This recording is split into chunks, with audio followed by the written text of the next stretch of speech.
I got a big mouth, can't help it. I talk from my heart, I'm real, you know what I'm saying? Whatever comes, comes.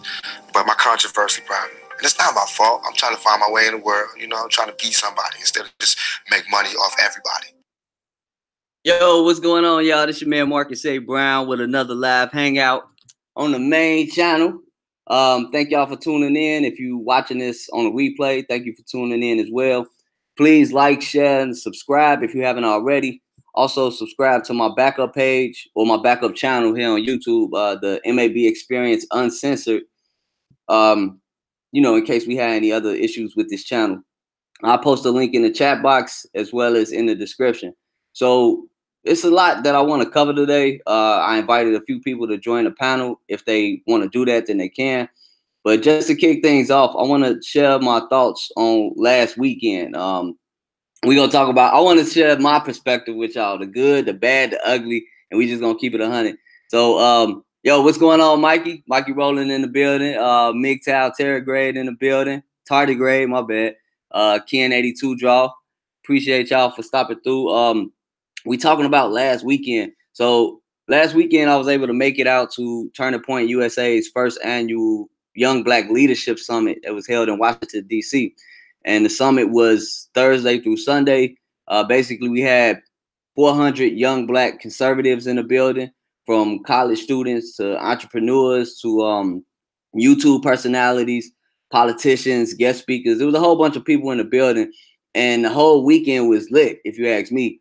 I met a lot of good people from across the country. I've seen a lot of familiar faces from CPAC and other conservative functions that I've been to. And I even had a few people recognize me from some political videos and, of course, from some travel videos. So, you know, in that regard, I loved it. I loved every moment of it. I'm sure many of you know that the biggest highlight of the weekend was on Friday when we attended the reception at the White House.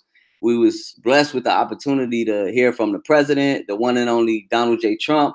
And initially, it was supposed to just be a short day, just like a real quick tour of the White House, refreshments. You know, we hear a few words from the president and maybe have a meet and greet. All of those things took place, but, you know, by us being in the East Room, that was the largest room in the White House. And by us having to wait, they had us waiting maybe like 30, 45 minutes. A lot of us did what we always do at Trump rallies. So we basically turned the White House meeting into a mini Trump rally. And the media was there. You know, they did a lot of interviews with a lot of us. They had the cameras all up in our faces. So we just knowing like it's going to be good footage. Maybe, you know, this could change it could end some of the stereotypes that either there's no such thing as Black Trump supporters or young Black Trump supporters or shit. Maybe it would just encourage people who are on the fence or people who are what we call closet conservatives or people who just don't want the drama of walking around with a MAGA hat. It'll get them some encouragement to proclaim they support for the president or even just their patriotism in general. Because we living in a time where shit, just walking around with an American flag can be offensive to some people in America, which I find crazy. So let me know if y'all see the same screen that I'm sharing. I'm sharing y'all a page from WorldStar Hip Hop. I made a video and submitted it to them, and they actually posted it. The whole video is on this channel right here, on my main channel. And that's going to show you a little bit of the conversations that we had outside of the White House. I got more videos that I actually want to submit to them to see if they posted with some heated debates with some Trump supporters versus some people that was pretty much pissed off in the hotel asking, you know, why are we supporting the president? What's going on, Art? Let me know if y'all see this screen. Maybe I'll play the whole video. Maybe I'll just play a snippet of it. But the link is already in the description. Right now, we at 165,041 views. So, you know, it's slowly turning up. But I'm just glad that it's out there because if y'all see what CNN show and MSNBC, like, they was actually there at the White House. Fox News was there.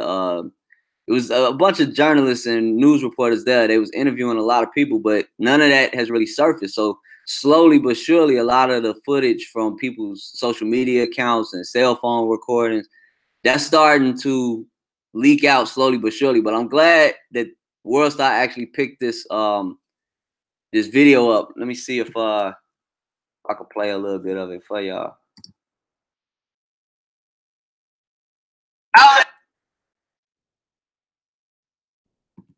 So yours truly right here in the building. I don't even know, man. We just wanted to let y'all know. Real wave is real. We out here. Whole lot of gang stuff. Y'all know what I'm saying. Back with gang. Talking real gang time. USA! USA! USA! USA! USA! USA!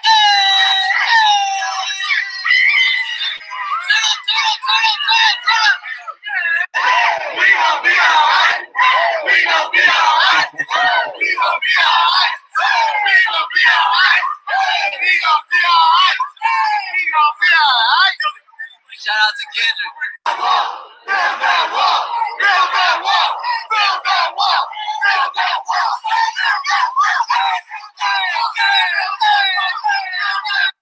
All right, so I ain't gonna play the whole thing, but I got the link in the description if y'all want to check out that video. You'll get to see the comments and all the backlash we've been getting, which that's expected because that's WorldStar Hip Hop. Y'all know I ain't new to WorldStar Hip Hop, so I already know how it go. But I'm glad it was able to get out there because see, the aim is not for fame or for money or for attention and nothing like that. Not in the social media sense, but we want to counter with the fake news has been showing on the news. They got Al Sharpton up there calling us props. They got people coming up with social media conspiracy theories saying that we was all paid actors. Ain't nobody paid me to go out there. I had to pay my own way for the flight and the deposit on the hotel and all that. But, there's people that's really in denial that feel like there's no such thing as young Black Trump supporters, especially from inner cities, from urban areas. And I can attest to my conversations with a lot of people. A lot of people I just added on Instagram, Snapchat, Facebook. We do exist. Not everybody may not have been a Trump supporter initially, but Black conservatives in general exist. I was able to see that from CPAC, but it's nothing. I'm glad that, hold on one second. I'm glad that people were able to see real footage from cell phones because the news wasn't showing that. With basically what CNN did, because I was watching them and I was watching MSNBC. They would take footage of the back of our heads, G, and show the MAGA hats. That's all they showed was the MAGA hats. And I mean, if you look close enough, you can see that it was Black people there. And they did give credit to Turning Point USA and did give credit to the theme of the event, which was the Young Black Leadership Summit. But they painted the picture as if these are not, they didn't want to show who we was, bro. You looked at that video, we was lit. We was some young hood ass Trump supporters getting turned up in the White House. And like I said, that was a beautiful moment for me. A lot of people want to brush it off as being ignorant. But like I said, if we would have did that, if young Black leaders, I guess I say, turned up in the White House under Barack Obama, that would have been all cute and adorable. It would have been the highlight of the week. And people would have been saying that, this is the coolest president ever. Look, he got all these young people excited for him and all that goofy shit. Same with Hillary Clinton. I mean, if she would have became president and it would have been people in there doing the Cupid shuffle and doing whatever type of dance she was doing, trying to do on Ellen, like it's a blatant double standard. So my whole point in putting this type of footage out there is to put an end to the stereotype that there's no such thing as minority Trump supporters, and also to end the stereotype of all this racism shit and all this, these people are using you. Nobody was used. Everybody that was there wanted to be there. Think about it this way. If you are supporting a candidate or a president or a motherfucker birthday or a graduation, a sports event, competition, any of that, if you're there to support somebody that you genuinely support, nobody perceives that as being used. You're going somewhere because you want to be there to support the person that you endorse. And that's what it was. I was real happy to see that Trump was kind of taken aback. I mean, he didn't dealt with crowds 10, 20, 30,000 people and all that stuff. But it was something about a bunch of young Black people turning up in the White House. This is the only time in history I could think of, whether you want to think it's good or bad. This is the only time in my life that I never would have thought, but the only time that I've ever witnessed people telling the president of the United States to turn up. Like when I heard that, when I heard people say turn up, what else? Facts. You know, whenever the president would say something that people agree with, you would hear that in the background. Facts. Fact. You know what I'm saying? It was almost like a regular Trump rally, but you know, black folks tend to do things a little bit differently. So we had our own little swag to add to it. And I know if Kendrick seen this footage, he might not be feeling the best type of way about the "we gonna be all right." But hey, man, that just goes to show that y'all celebrities, y'all should stop trying to drive this divide between who is a fan of yours and who is a supporter of whatever candidate. Just because you don't like who's president, or you don't like who you don't like other people's political leanings and stuff like that, that don't mean they not fans of y'all. So it was a real beautiful experience. It was interesting. It was funny. And I think it was a positive engagement for both the young black leaders at that event, as well as President Trump. You know, he he was like, man, I don't know what this is, but y'all turned up, so whatever.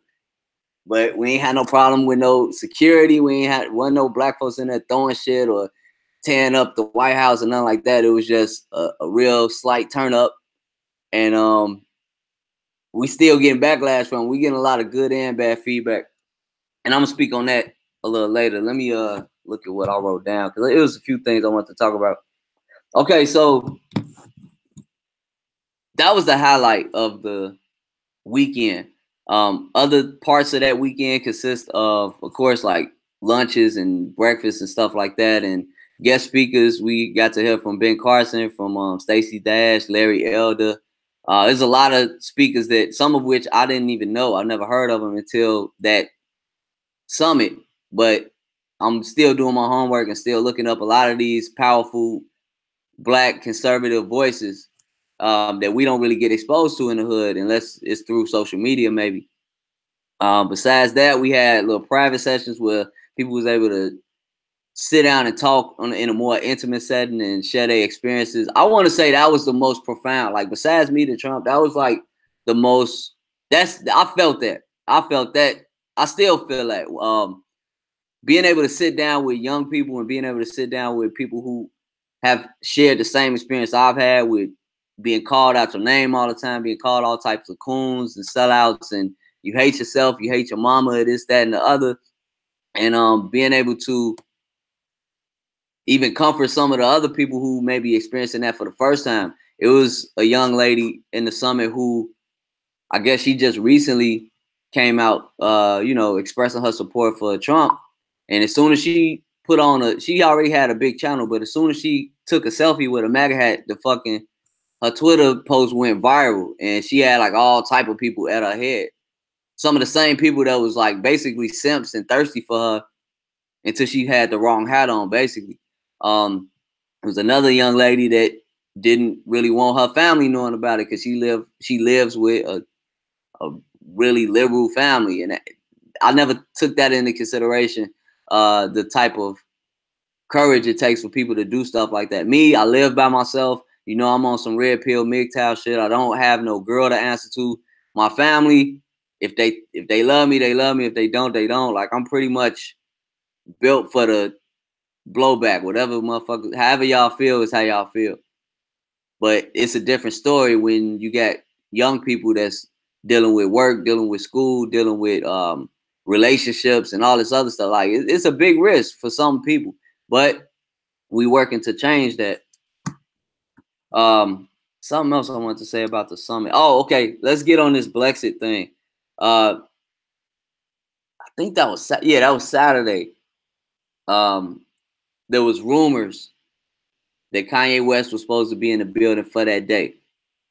They had on the itinerary, it said guest speaker to be announced at 4 o'clock. So everybody was kind of thirsty the closer it got to 4 o'clock, because it was rumors going around that it was going to be Kanye West. And they wasn't telling us, but they wanted everybody to meet at a banquet hall for an important announcement. Turns out that was Candace Owens, which, I mean, we were seeing Candace the whole weekend anyway. Candace Owens There was another brother, I can't think of his name. I follow him on Instagram. And so he got to share his story. After that, they went live on Twitter and they made their announcement of launching this Blackexit brand, which is the Blackexit from the Democratic Party. Blackexit, the clothing line, and Blackexit, pretty much the movement and the tour that they would like to kick off in 2019. All that was fine and dandy. I mean, I know Candace Owens has a history of being deceptive in terms of the social autopsy website.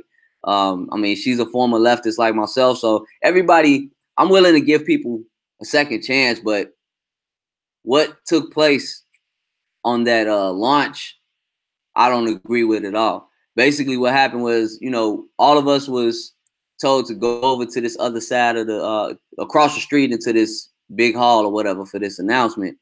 They already had Kanye West music playing. It was like they had it turned up like it was finna be a little mini concert or whatever. So once everybody was sitting down, they was passing out these free Blackexit shirts, Blackexit hats. So everybody all amped up. You know, we just like, okay, we down, we with this, whatever it is, we with it.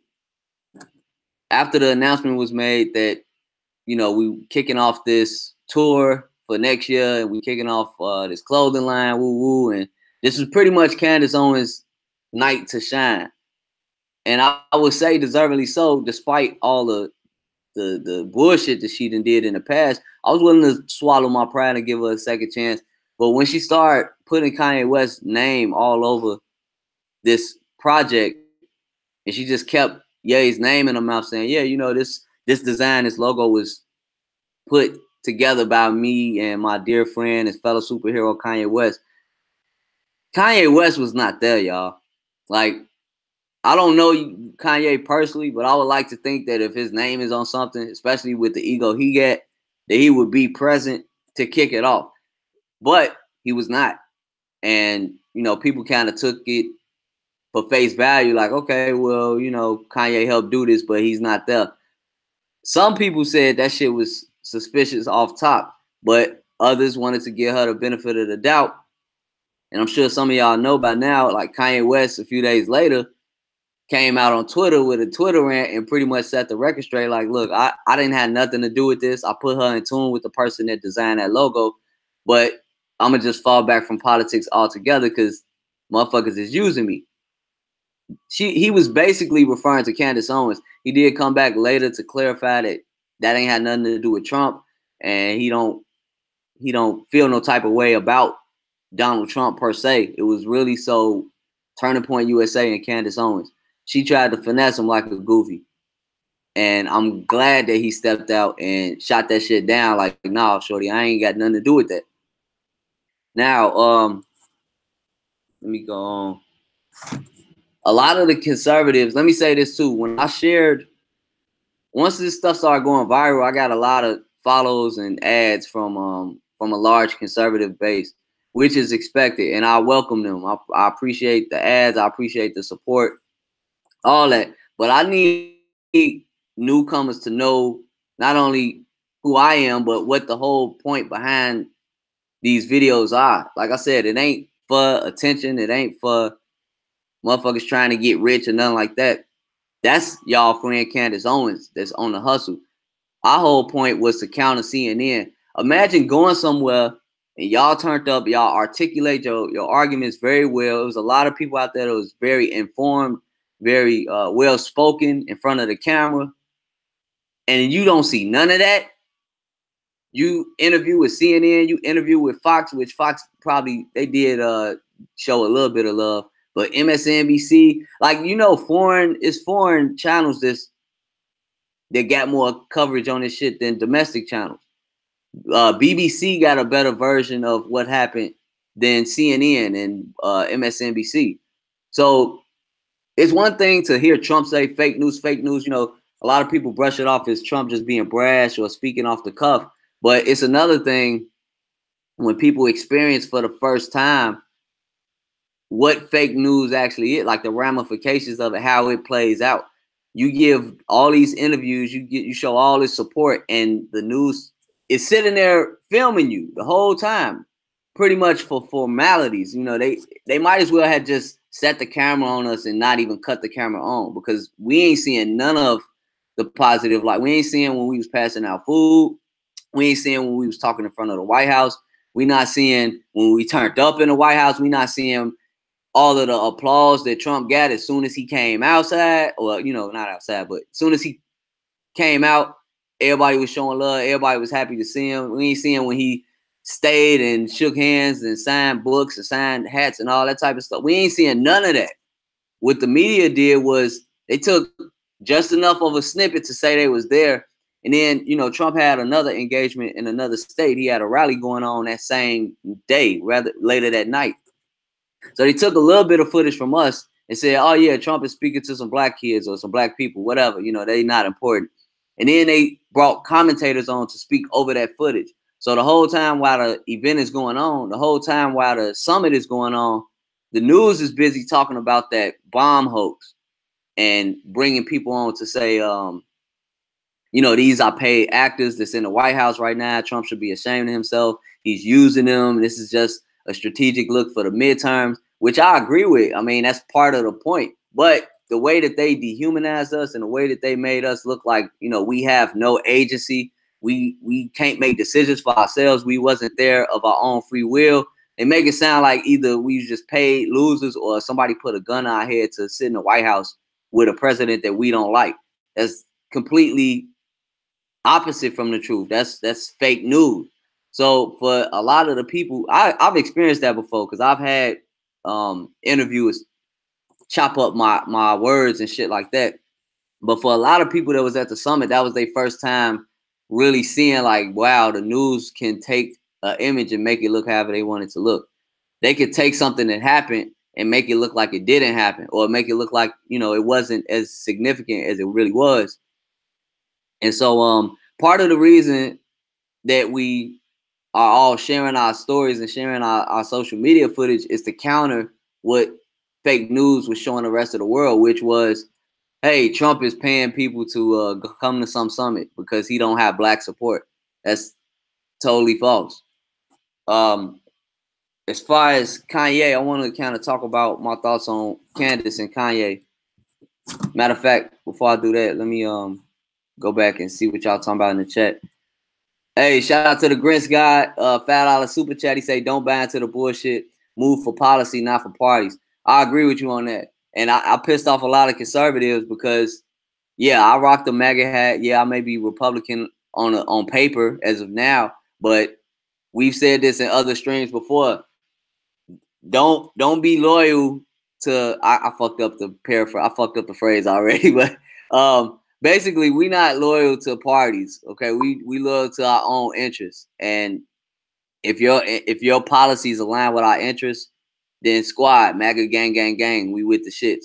But other than that, oh, we got my mama in the building. What's up, mama? Shout out to OG Donna Brown in the building. Yeah, mama. Look. Let me see. I'm scrolling back up. Mikey with the $10 super chat. You are a part of a monumental and historic event. Stay proud, being at the forefront. No one can ever take this from you. What you choose to do with it is up to you. All the best to you, bro. Love Mikey out in the South. I'm gonna try to get back out there. I actually want to go visit the southern borders. Now I'm getting into a different subject, but I would love to see the conditions of the borders.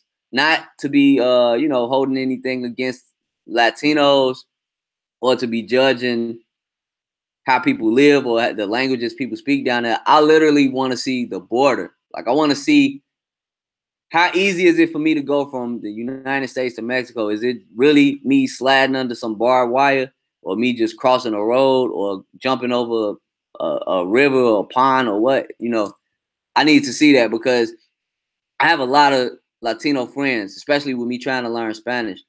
I understand that me expressing my political views can be hurtful to some people, especially if they are drinking the fake news Kool-Aid. But I always try to explain to them, and I'm happy that some of them actually understand this. It has nothing to do with discriminating against Latinos. There are some people that do that, but that's not me, and y'all should know that. This is more so about illegal immigration. And like I said in other streams, it ain't got nothing to do with Mexicans. It's the Mexican border. Because you got to understand, there's people from all over the world that if they want to enter the United States illegally, all they got to do is slide to South America and make their way up. There's Arabs, there's Indians, motherfucking whoever, from like basically negative elements of people from all over the world can enter the United States through the southern border. That includes, but it's not limited to, Mexicans. But if you let the news tell it, anybody that's a Trump supporter hates Mexicans. That's not the case. And another thing, another point I always make, not having borders is a two-way street. You got Americans, people that are from America that are committing crimes, and when they on the most wanted list, they run to Mexico because ain't nobody looking for them in Mexico. So, I mean, how would you feel if somebody murdered your family or raped your kids, your daughters, or whatever, and they're wanted, but the motherfuckers ran to Mexico? They down in Mexico cooling, chilling. You know what I'm saying? And ain't shit you could do about it unless you go down there and find them. So the border is a two-way street in regards to immigration issues. I'm going back through the chat. Yeah, if any of y'all want to hop on, I'll post a hangout. GCLA, to have a broad appeal to the black community, you must be truthful. Following the Trump lead Republican Party is evidence that truth doesn't matter. He also says, you don't have a historical perspective on the current black predicament. If you want to elaborate on that, you can.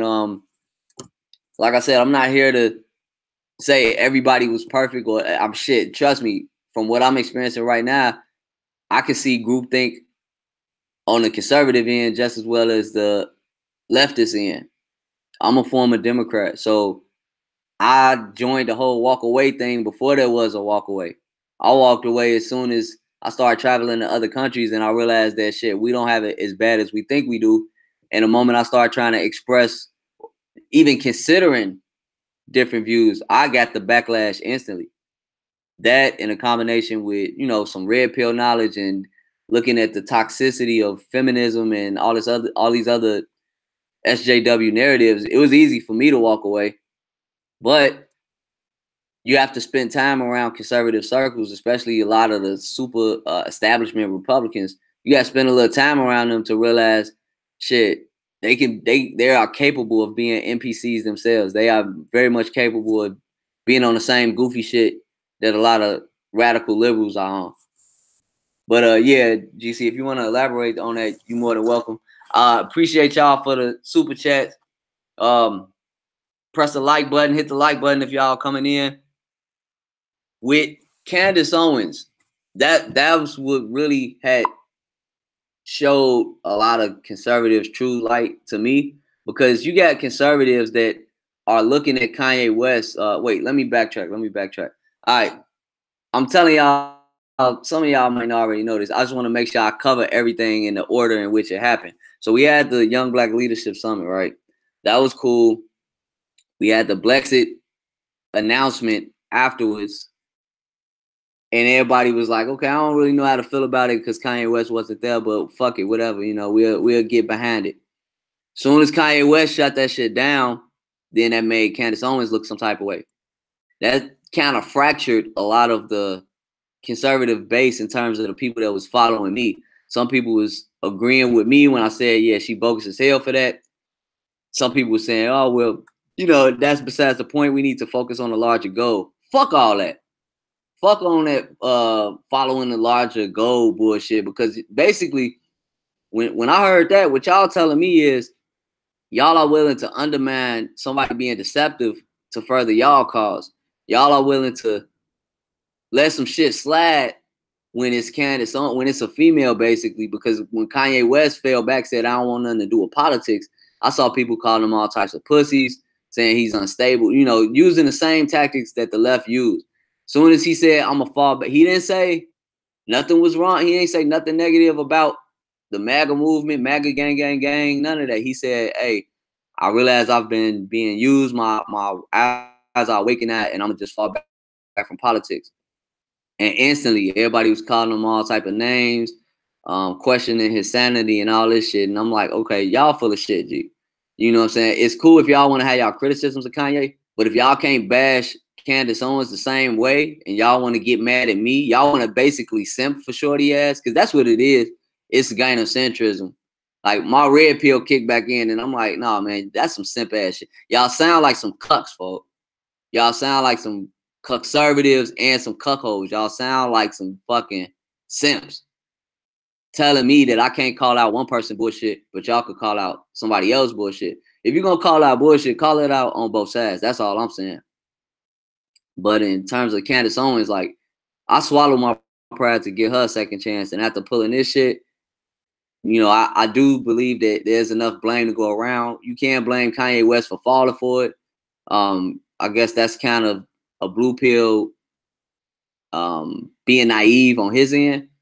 But there's just enough blame to on Candace Owens' part too.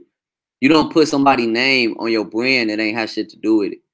You don't allow the media to put this man's face on your brand and just plaster that shit all over the internet and then get mad or, you know, be surprised when he look at this shit like, I ain't do this. Like, these ain't my clothing brands. I got my own goddamn clothes. Like, I ain't do this shit. So I understand why Kanye fell back.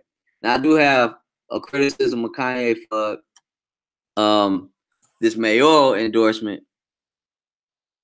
Not even a criticism, more so I'm just questioning it. Hold on, yo, what's going on? What's going on, Rube? My bad, Rube. I don't even have your email. Let me send y'all this hangout real quick.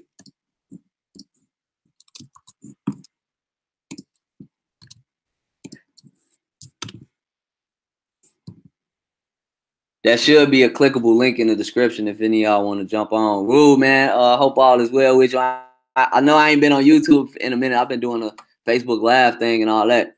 I did chop it up with ABL. Look, I know some of y'all got opinions of ABL, but I fuck with Anthony Brian Logan. Like, he's a cool dude. You know, he's one of them people that's like, hey, let's just stay focused on the goal too. But I don't think he's like by him kicking it with us and by him kind of knowing what's up, I don't think he's gonna just let Candace slide with what she pulling. But I understand the midterms coming up.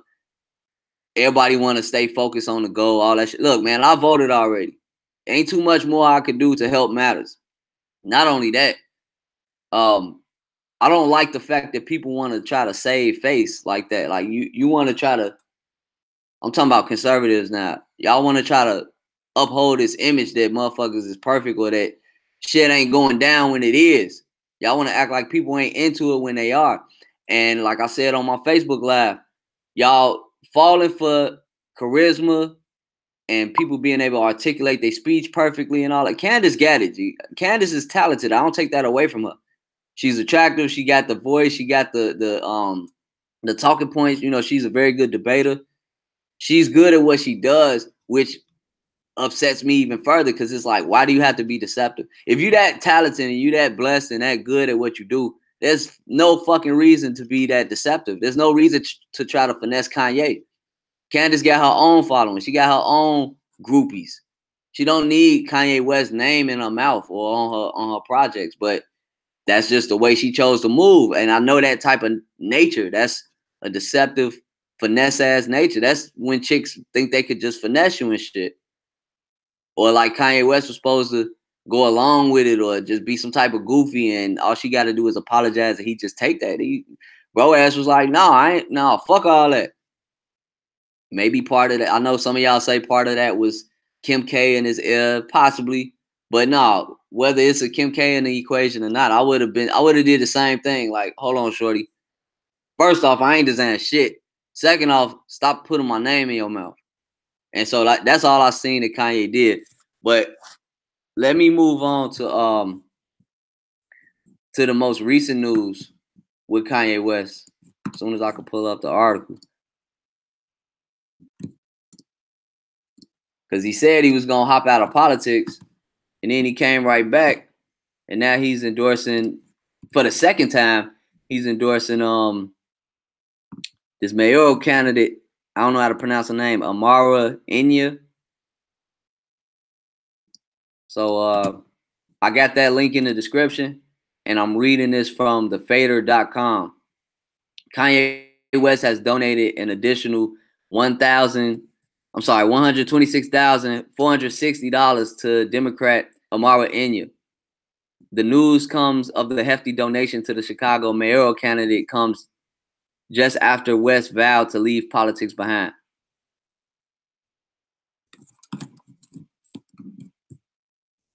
Kanye West has followed his previous donation to the campaign of Chicago mayoral candidate Amara Enyia with another sizable sum. On Wednesday, Enyia's campaign reported $126,460 contribution from the artist, NBC Chicago reports. The disclosure of West's donation comes the day after he tweeted that he was done with politics. I am distancing myself from politics and focusing on being creative, he tweeted, claiming he'd been used and disavowing any association with Blackexit, the right-wing African-American organization founded by Candace Owens. Owens later apologized for associating Kanye West with the logo designed for Blackexit. West appeared at a campaign event with Enyia on October 24th, along with Chance the Rapper. I didn't even know he was there. I knew Chance was there. I didn't know Kanye was there.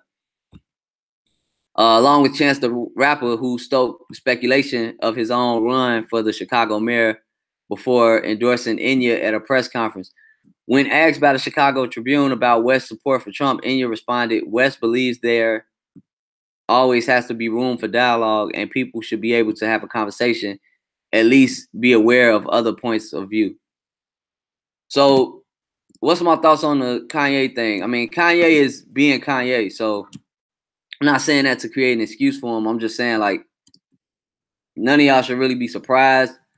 I do appreciate his contributions in terms of him actually going to speak with the president and creating that dialogue in the Black community. And yeah, we know for a fact that some people are what you would call Kanye West Trump supporters, but a lot of us are not. Me personally, y'all know my track record. Y'all could go through my Instagram, my Facebook, my YouTube. I've been on this shit since the primary. So all of the backlash Kanye had experienced, all of the being marginalized and exiled from Hollywood, like I experienced that back in 2016. In terms of what he's doing now, I think Candace Owens is intellectually dishonest. I think she's an opportunist. I think she's self-serving. And I think she will pull whatever move she needs to pull to help herself, help her own personal agenda. It don't necessarily have to be political because she'll switch sides. Kanye West, I don't believe is dishonest. I believe he's more naive, I should say, or maybe just opportunistic. Maybe he believes in people more than he should.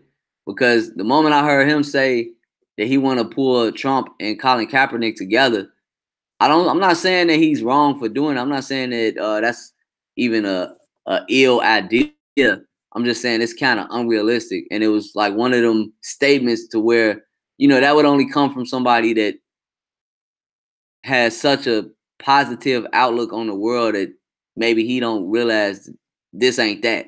You know what I'm saying? Motherfuckers on both sides are refusing to work together, refusing to come together or cooperate or agree on everything. So, trying to pull these people together that's diametrically opposed, I don't know. I don't want to say it's impossible, but shit, it ain't looking good. You know what I'm saying?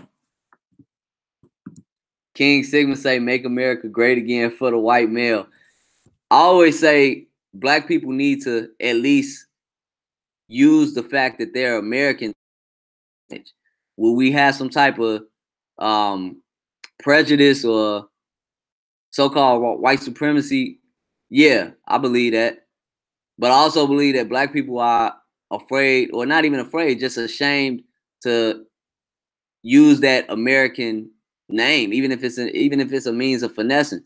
Shit, if you owe me something, we can make the argument that motherfuckers owe you as a Black person in America, or we can make the argument that motherfuckers owe you something as an American, especially these super patriots.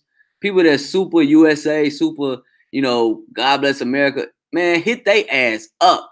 Be like, look, bro, I'm an American. My ancestors contributed to the building of this country just like yours, and the people who died at war, the soldiers, the veterans. It's bloodshed all over this bitch.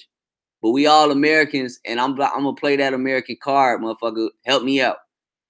And once you don't receive, you know, once you don't receive a olive branch on that end, then we could pull a race card. Then we could pull a something ain't right, or motherfuckers is biased against black people in America, that type of thing. That's just my perspective. King Sigma say Kanye West has disclosed his bipolar disorder. You guys take him seriously. Shit. No, you know what? I said Kanye is Kanye. I ain't making no excuses for him. My issue was when people started simping for Candace Owens. Because I'm telling you, I felt a staunch pushback. As soon as I said, hey, shorty on bullshit, I got all these white female conservatives just kissing her ass and making these excuses for her and disregarding Kanye West. I don't care how bipolar Kanye West is. If I don't even give it, look, let's just take Kanye West out the equation. I don't care if it was Chance the Rapper, if it was Marcus Brown, King Sigma, anybody. If a bitch put your name in her mouth and on her brand and say that you made the logo, I'm gonna vouch for you. I'm gonna be like, no, shorty bogus. She bogus for putting your name on some shit that you wasn't a part of. So, you know, I understand that people got their criticisms of Kanye. Go at it. Go at it. Shit, I don't care about that. I just want to see, I don't want to see that double standard. I want to see people hold Candace Owens just as accountable as they would hold Kanye West. That's all I'm saying. Robert Wood say, I've been so pragmatic for so long, especially in politically and socially. Maybe I thought West would encourage others. He have. I mean, Kanye West, in my opinion, has, in my opinion, from my experience, he pulled out a lot of blind faith in other people. What I mean by that is, I know niggas that was arguing with me back and forth about Trump. And it wasn't even a means of me trying to make Trump look good or trying to convince people to vote for Trump. I don't ask y'all to do that. I say I want people to be independent, man. Leave this whole Democratic blind faith shit alone. Leave the so-called Democratic plantation. Is there a Republican plantation? Absolutely. I ain't asking y'all to join it. I'm saying think for your motherfucking self. And since I voted for Trump, I had people that was like arguing with me about that. The same motherfuckers, as soon as Kanye West got a MAGA hat on, because they're Kanye West fans, now all of a sudden they start thinking about it. Then I even had people apologize to me like, yeah, maybe you was right.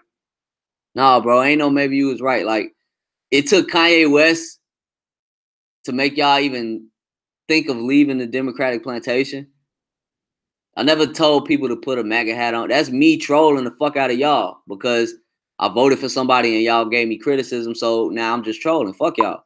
But I never asked other people to vote. I don't tell people how to vote. Some people don't even believe in voting. And I feel like shit, that decision to not make a decision is still a decision. So, you know, whatever. If shit don't go the way that you want it to go, or if you want to complain and you chose not to vote. Robert Rudin, Crispus attacks was American of Africa. Hold on, bro. Crispus attacks. Is that what you meant to say? Crispus attacks. I don't know what that is. Was an American of African and Native American descent, widely regarded as the first person killed in the Boston Massacre, and thus the first American killed in American Revolutionary War. All right, cool. We got a quick history lesson. You know, I'm gonna have to Google that later. The Grinch guys say this is the problem that comes from repping parties that don't represent you. All politicians are opportunists. That's the name of the game. Kanye has a huge voice that lacks political insight. I couldn't have said it no better than that, bro.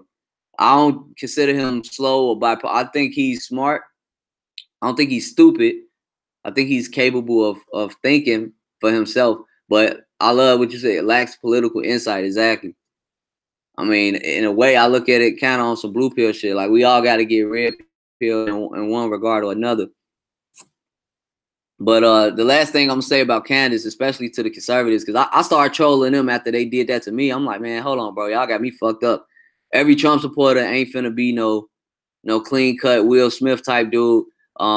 We not finna be. Look, when you saw what you saw in the White House, some hood ass Trump supporters.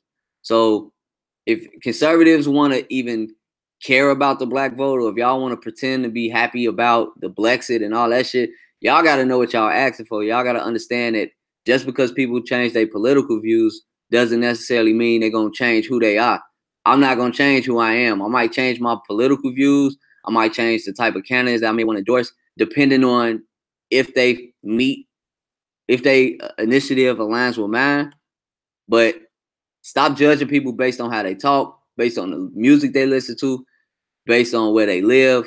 This classism shit is real. Like I said, I mean, you got people from all walks of life that are bound to be on either side of the political spectrum.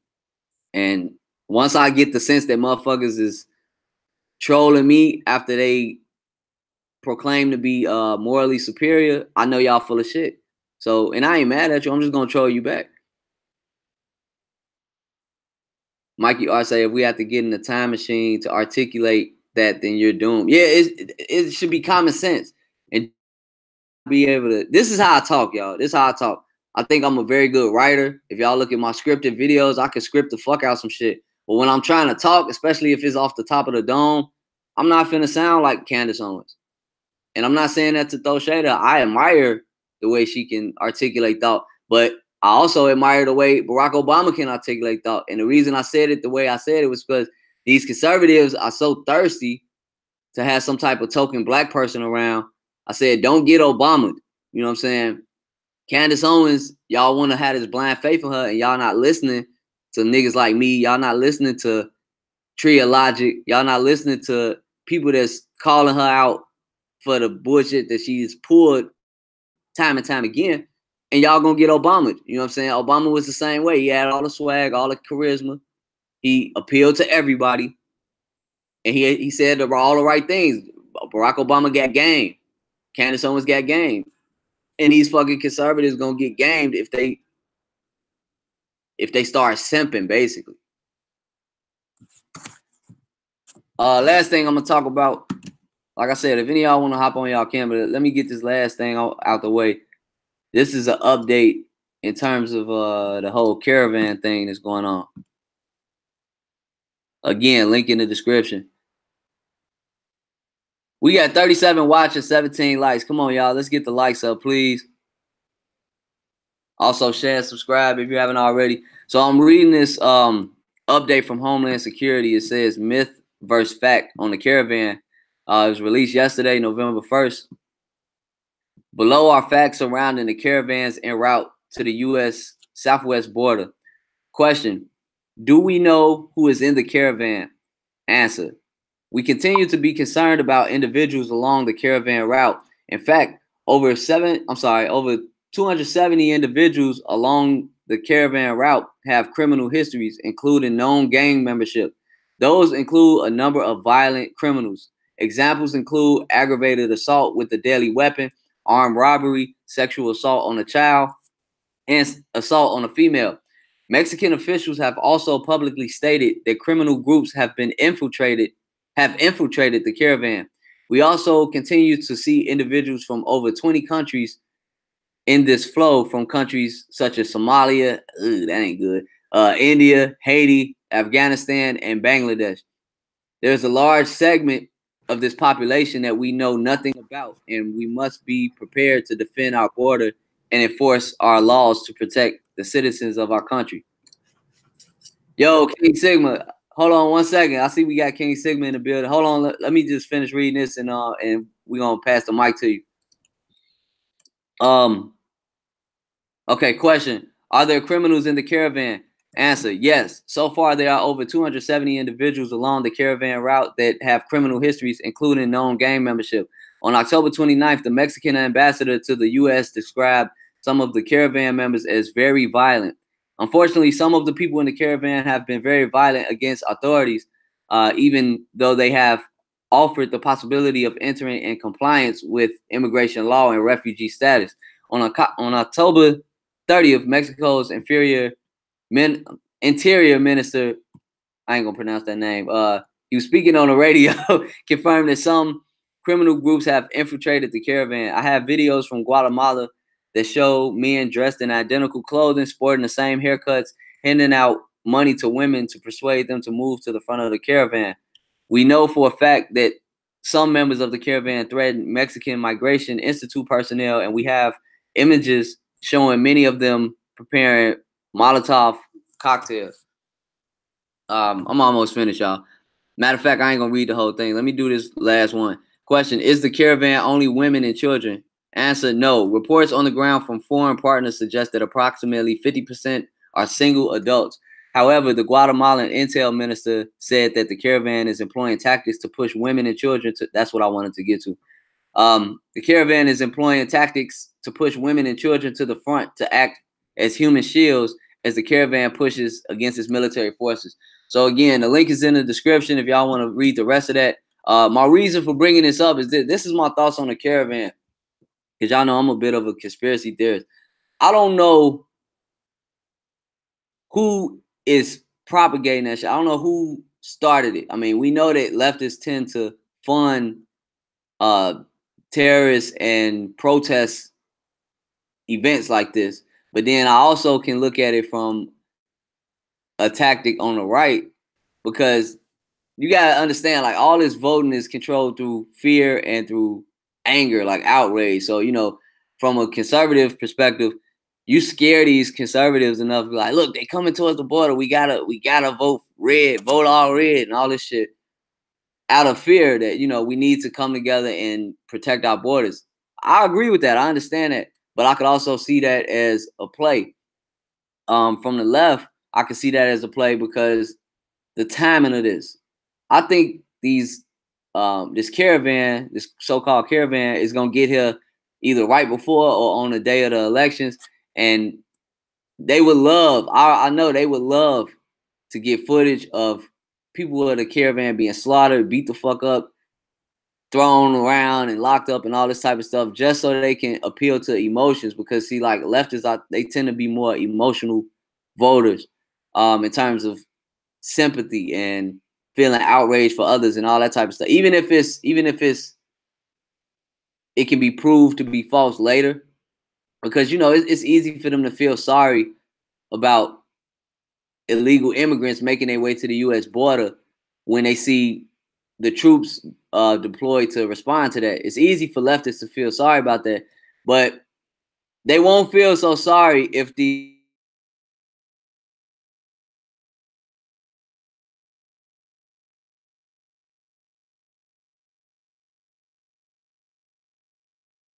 everybody else dollar. But I don't know. Those are just my thoughts on it. Y'all can let me know what y'all think. I know we got King Sigma in the building. You might have to take yourself off mute, but what's going on, bro? Hey, not much, man. Just getting ready to go get a workout in, and I saw that you were on. Was kind of wishing that you were around when this whole generational thing popped off last week. We needed some millennial voices, and yours would have been a good voice to combat some of this propaganda coming from these baby boomers and these Generation Xers. Is that on? Yeah, I'm not that familiar with it. That's a conversation on YouTube. Yeah, basically, over the last couple weeks, there's been this discussion about who's the most to blame from the generations for the failed Black image since the Civil Rights Movement. And, you know, there's been some voices trying, you know, really attacking millennials and things like that. And people have made different arguments. So it would have been nice to ask someone like you from the millennial perspective as well to speak on that. But that's for another time, another day. Maybe you might want to do a live stream on that after the election. But I was just going to jump on just regarding the political situation that's kind of hot right now. Someone in the chat asked, why did I think that Crispus Attucks was an idiot? Well, I mean, you have to put yourself in the shoes of the blacks that were living during the outbreak of the Revolutionary War, and between the British and the colonies at that time, what will become the United States. And Crispus Attucks was someone that died for slave traders. Whereas, you know, I think they say it's between 20,000 and 30,000 Africans in America at that time actually fought for the British, running away from the slave traders. They actually ran to the British because the British offered them freedom in exchange for fighting against their slave masters. So yes, Crispus Attucks died for the side of the slave traders and the slave masters. So in my eyes, of course, I think he's stupid, because I would have much rather ran to the British side and fought against the people that were enslaving my family, enslaving me, raping my children. You got to think about that whole Sally Hemings thing. That girl was only like 13 years old while Thomas Jefferson was raping her. You see what I'm saying? So if that was your sister and if that was your mother and you saw an advertisement that said, hey, come fight for our side, you can kill your masters and you can become your own master. I'm going to take the side of killing my master and becoming my own master. So that's why I said that Crispus Attucks was an idiot. And I'll say it again as someone who actually reads history and understands history and thinks of it from both sides. You can fight for Crispus Attucks' side, which you still got slavery for another 100 years after Revolutionary War. They had a chance. So you would have thought someone like Crispus Attucks putting his life on the line for those slave traders in those colonies, that they would have ended slavery that day. They had the chance to do so, but their economic interest was against them ending slavery. In fact, most of the leadership for the first 100 years of the American history were almost all Southern slave traders. So I hope that clarifies why I made that comment. I don't just pull comments out of anywhere. I use it based on what I'm looking at history. So if you think that Crispus Attucks was a hero, you have that right to think so. But I think that the real heroes were those 20 to 30,000 black men that ran away from the slave traders and fought against them and tried to slay their slave masters. I'm always going to be on the side of the man that fights for liberty and is willing to slay his slave master, always. Yeah, I feel you on that. But as far as like, so I just wanted to answer that question for Don Gordado. He wanted to know why I said that, but that's why, because, you know, Crispus Attucks fought on the slate of Jefferson and Washington, and they're no heroes to me. But in terms of like the political situation right now, I think we're definitely at an interesting point as young black men, especially millennial men, because we're kind of stuck in this situation where we're seeing the Democratic Party become the party of feminism and degeneracy and single mothers, basically. I mean, that's where we're at. Yeah. And whereas the GOP, I'm not one of these guys that's going to ever be out here cheerleading for Republicans until they come to me with something specific. But what I will say about the Republican Party, at least that I know that they're not anti-male, and I know that they're pro-business. Those are two things that are important to me. I love the fact that Trump. I want to throw something in there, not to cut you off. Like I can agree that they not anti-male, especially, you know, when compared to the left, but they, for the most part, are still what I would call trad cons or traditional conservatives. So a red pill person ain't really fit in with them either, because I've made arguments about family reform and that just went over people's head. Oh yeah. Oh, I know what you're talking about. You're talking about that inherent white knightism. That's that inherent. Yeah, that shit irked my soul. So I mean, if y'all want to trigger me any type of way, it would probably be that, because I can tolerate people's differences, but when they start simping for shit, I'm like, nah, man, we need to stop that. Yeah, I mean, you make a good point. I think what you're referring to is that inherent white knightism. That's because even though they may not be anti-male, and that's what I mean when I say that the black male is in an interesting position, because for me, I don't see the Democrats speaking to my interests or the Republicans speaking to my interests, but I do see things like the tax cuts and the fact that at least they're not out here promoting misandry is what I'm saying. It's gotten so bad and so hard to be a man in this society that you're really making a choice between misandry and non-misandry. But you're right about that whole white knightism with the trade cons. A lot of them are really in a blue pill state still. They're not red pill or anything like that, but they don't hate men. At least they don't hate men. Yeah. On the left, you got to listen to the rhetoric, because I look at the institutions of Hollywood, the mass media, and the Democrat political leadership, and you can't show me where they have a pro-male agenda and damn sure not a pro-black male agenda. Where is it at for the Democrats? The Republicans don't have a pro-black male agenda, but what I have seen is that they're starting to pay attention to the fact that there's a silent minority out there that is the black male that is looking for someone to bring something to them that will enhance their lives. You know, we talk about, you know, what is the 10-point plan for the Black American male? And that's a good question that was asked by Obsidian the other day. And I kind of been coming up with my own list of 10 things that I think, you know, might be something that a party should come to me talking about. Like when we talk about, I was having a conversation with a young lady the other day, and we got into this argument about paternity fraud, right? And I was shocked. You know, she's an intelligent girl. Not on Obsidian show or just no. This was I wasn't on the show, but he mentioned this topic, and I just thought about it myself. And I was having a conversation with a girl I know, personal. I don't even think they actually got to the show yet, but it prompted an idea in my mind to ask myself, what's important for you politically, right? What do you want politicians to trade in exchange for your vote? And one of the things that I was thinking about is like paternity fraud. And I was running this past this babe that I know. She's a college graduate, got a master's degree, all that.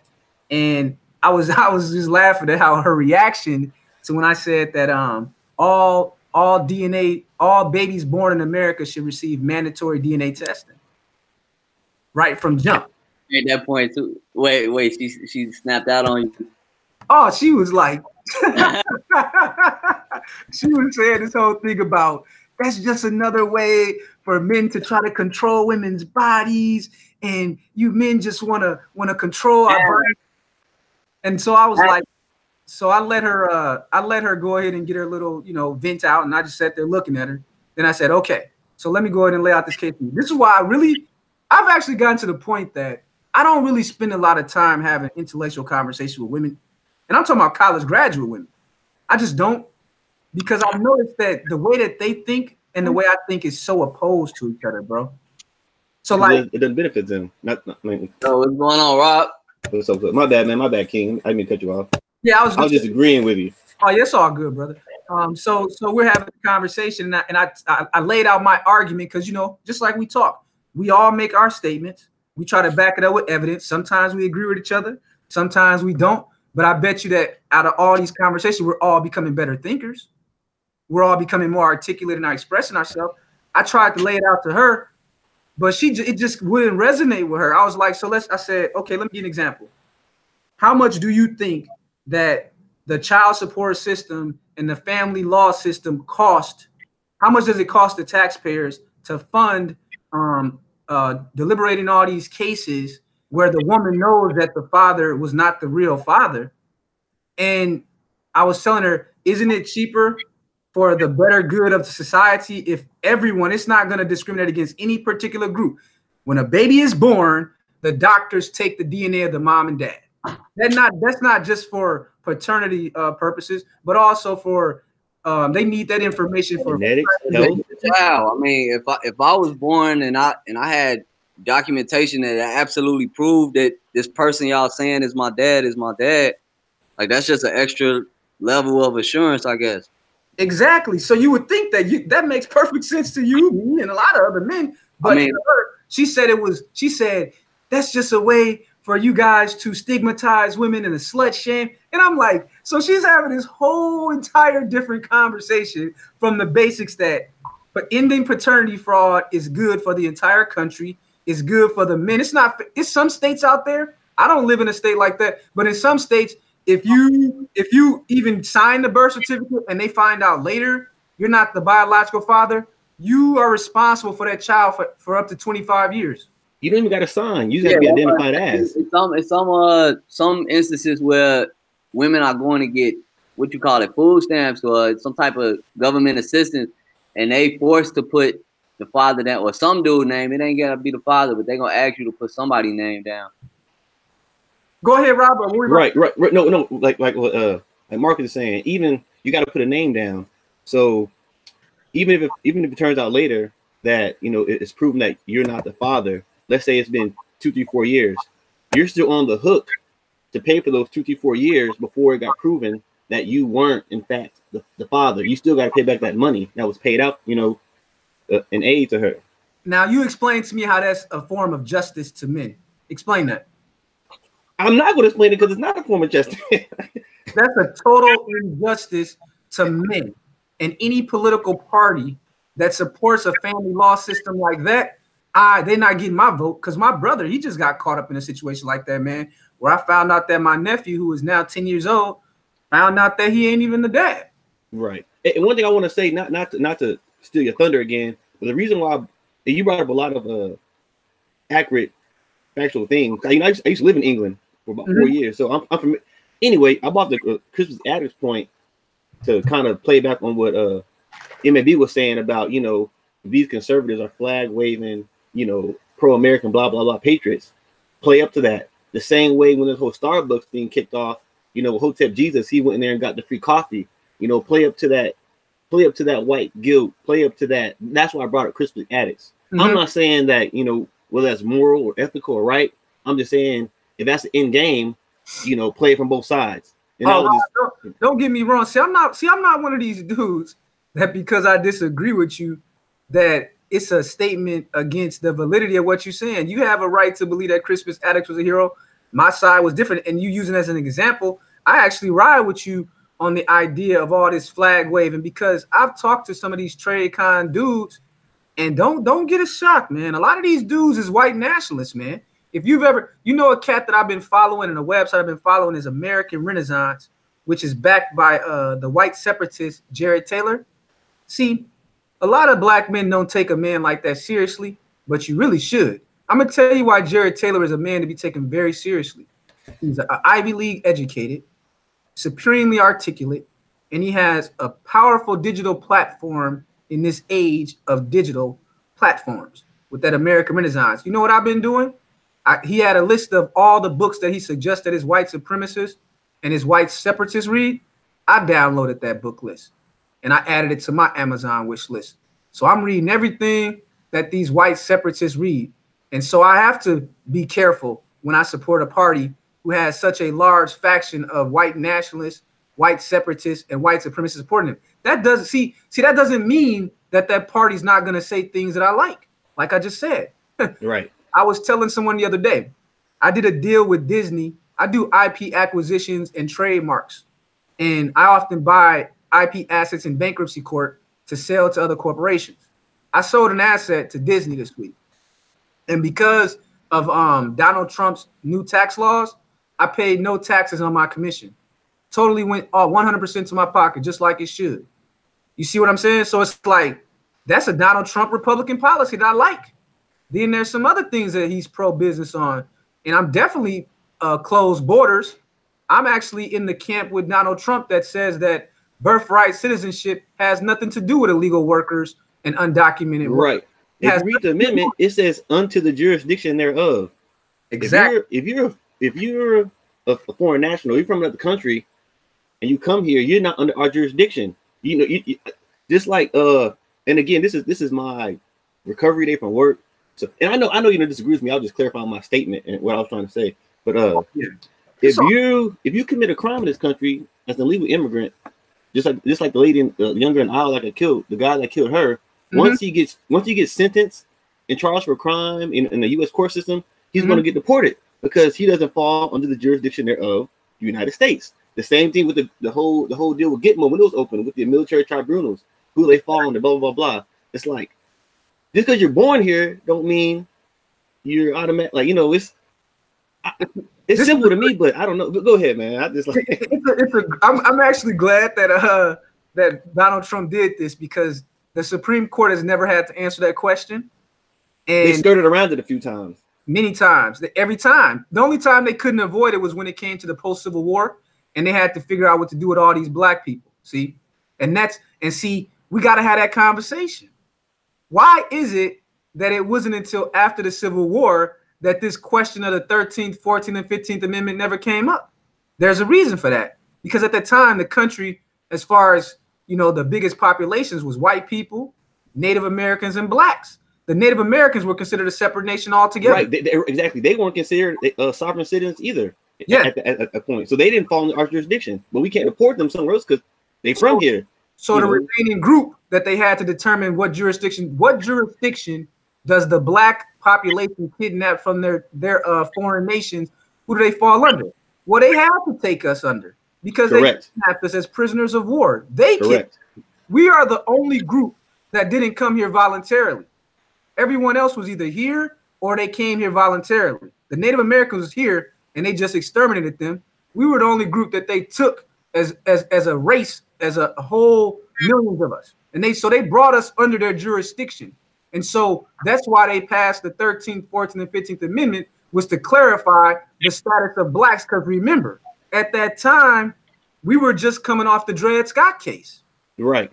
There's no experience more American than the black experience. 100%. I 100% agree with you on that.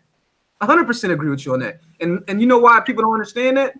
Because they don't really look at the history of how we got here, why we were here, and how we responded in the face of what we're doing here. And Dred Scott case is the most important case to every black person in this country. But it's shocking how many have not read that case and read what the judges said about us. They made the determination at that point that we are not citizens, and that we have no rights underneath the white supremacist jurisdiction that they're bound to respect. So they passed the 13th, the 14th, and the 15th to override, at least from a legislative level, that statement from the Supreme Court and that reality.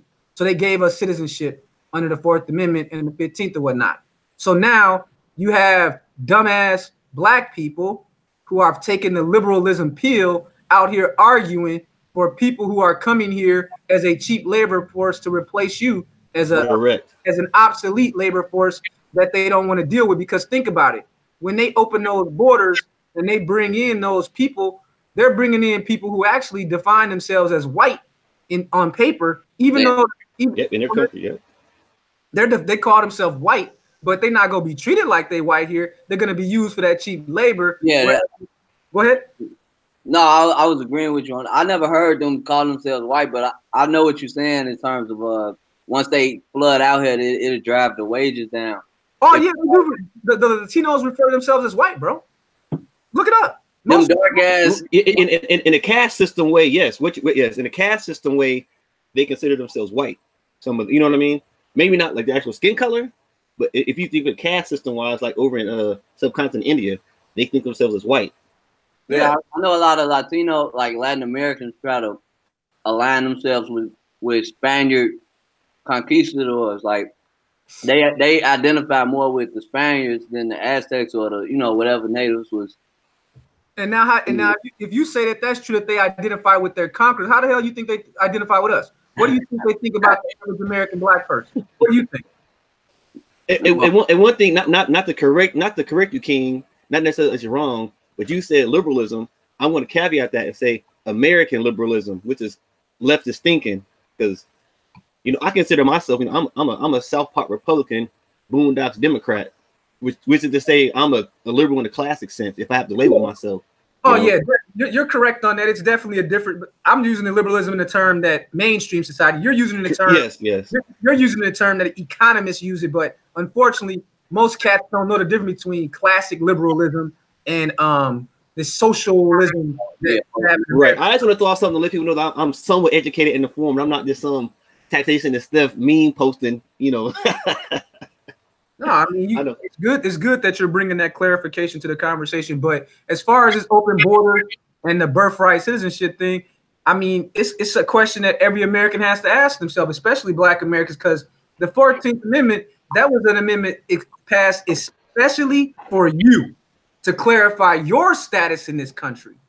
Now, these people who don't give a fuck about you, and in some argue that they're being brought here to replace your working class people, that they're saying, okay, we're going to take cover under this, even though, as Robert mentioned, the 4th Amendment says under the jurisdiction of, well, obviously, if you're an illegal immigrant of Mexico, you're under this jurisdiction of Mexico. Now, here's where the question comes in with the anchor babies. I know you're going. Go ahead, bro. I know you're going. Go ahead. So the question becomes, if the parents are under the jurisdiction of a foreign nation, then the question becomes, is the child under the jurisdiction of the parent who is under the jurisdiction of the foreign nation, or is the child the property of the United States government? And if the child is born here, the child is eligible for all benefits and programs that an American citizen would be. They both sides of the fence, man. So I'm not agreeing with that. So as a citizen with one vote, I only have one vote. You only have one vote. Marcus only has one vote. I'm going to vote against that and say, no, those anchor babies are under the jurisdiction of the foreign nation as well, because a child is under the guardianship of its parent, and under the jurisdiction of its parent until the age of maturity, or by law, they're emancipated into adulthood. But King Sickle, you're being racist. These people just want to come here and get a better life, man. You're being racist. They just want a better life for themselves. A lot of people want a better life, but here's the problem with a better correct. Life. They're taking our lives are no better if we take on too many people. If America wanted, if America opened its doors to everyone that wanted a better life, all of us would get pushed out of America because the whole place would be flooded with billions of people. Correct. So America, just like any other nation, it's funny that the Mexicans themselves, do you know that right now that their government is attempting to build a wall on their southern border to keep all the Guatemalans and Hondurans out of there? You mean expand and reinforce the one that's already there? No, I'm asking you a question, Robert. No. Yes, I agree with you. I'm saying like there's been a wall there. They're enhancing it and making it. And why are they reinforcing it? Why are they doing that? Say again? Why are they doing that? They can't take on everybody. That's why they're passing them on through. Now, do you not see the hypocrisy that the state of Mexico, it's politically correct for them to build a wall and keep out the poor people and the untrained from coming in their country and opening it only to legal migration. But if the United States does it, it's racism. Right. And you preaching to the Pope. You don't got to convert me. You know what I'm saying? Yeah. But I know you were just being sarcastic. I was just playing the devil's advocate. Yeah. And, go ahead, Marcus. Try to make the point you just made. I try to make to people, and it go on one end out the other, or they'll just jump into some bullshit about nobody here came here, nobody here belongs here in the first place, all that goofy shit. And but you just qualified it well. That's goofy shit. And I'm at the point where if you don't have the capability of bringing a strong argument with evidence, well, then you are on some goofy shit as far as I'm concerned. And I told a white man recently, I said, I'm the most dangerous American as a black man with moderate beliefs because I can say things that you can't say and I can't be called a racist. And this white dude was like, damn, you're right.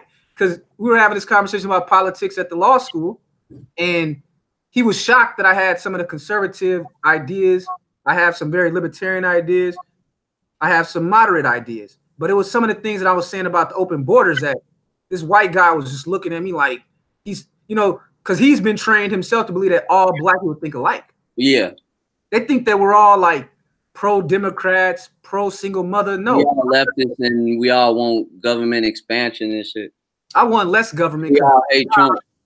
Like Rob, I'm more of a classic liberal, but I just tell people I'm an independent with a capital I and a libertarian with a lowercase L. Because see, a problem is because of the racism against the black male, a lot of these groups that spew these liberal, classic liberal ideas, and they will tend to save those things for themselves. They're not thinking of you and me when they talk about a lot of their talking points. That's why I always keep the skeptical eye of these alt-righter type people, because some of the stuff they say does make sense for me. Because if you're gonna do tax cuts and that's gonna pump the economy because people can do what they want with their money, that's good for me. I'm for job training. I'm for free education for all black Americans. I'm for that type of stuff, but at the same time, go ahead.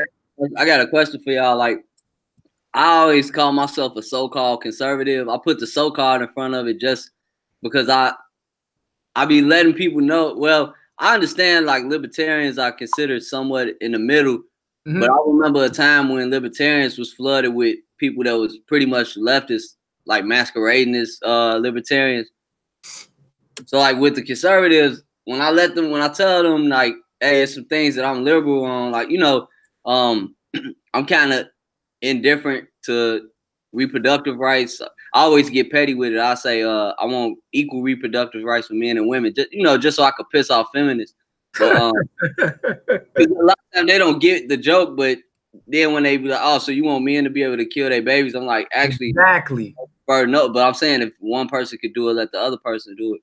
I think don't think my conservatives off with I'm not religious either. I mean, I understand that there's an attack on Christianity, and I don't have no shade towards Christians, but I'm not a Christian myself. See, that goes to show that a lot of these women they lack logic, because what you just highlighted is how women, they do two things I've noticed. And I'm not talking about the dumb females. I'm talking about the so-called educated ones. What they do, one, they'll try to gaslight you. That's the main tactic they use. But here's the biggest one they use, the straw man. See, that's what they will do. You just said that you had made a simple statement, like you might say something like, if women want to support Planned Parenthood, they should be required to pay for it with their own private dollars. You might make that statement, right? Now that's a very simple statement that you said. A normal reaction would be to that, to answer it directly and say, no, I think the public should pay for it, and then give the evidence and the reason why. What they will do, they're like, so Marcus, what you're saying is that women should be having babies in the back of the alley and that men should control women's body. You see what I'm saying? It's taking your statement out of context. Totally out of context. That's what they do. Another. Oh, my bad. Go ahead, Super. Another little meme or saying I've seen is like, they say, you know, I'm gonna paraphrase here. They say, well, men can, you know, they produce a lifetime of sperm, millions of sperms a day, and a woman only ovulates once a month. You know, 2 days out of a month. They say, you know, men should close their legs if they want to really control birth control. I'm like, that's stupid, because if you're a farmer, right, and you got a chicken coop, you know what I'm saying, full of chickens, and, you know, they say keep the fox out the hen house, you going to go into the woods and kill 100 foxes a day?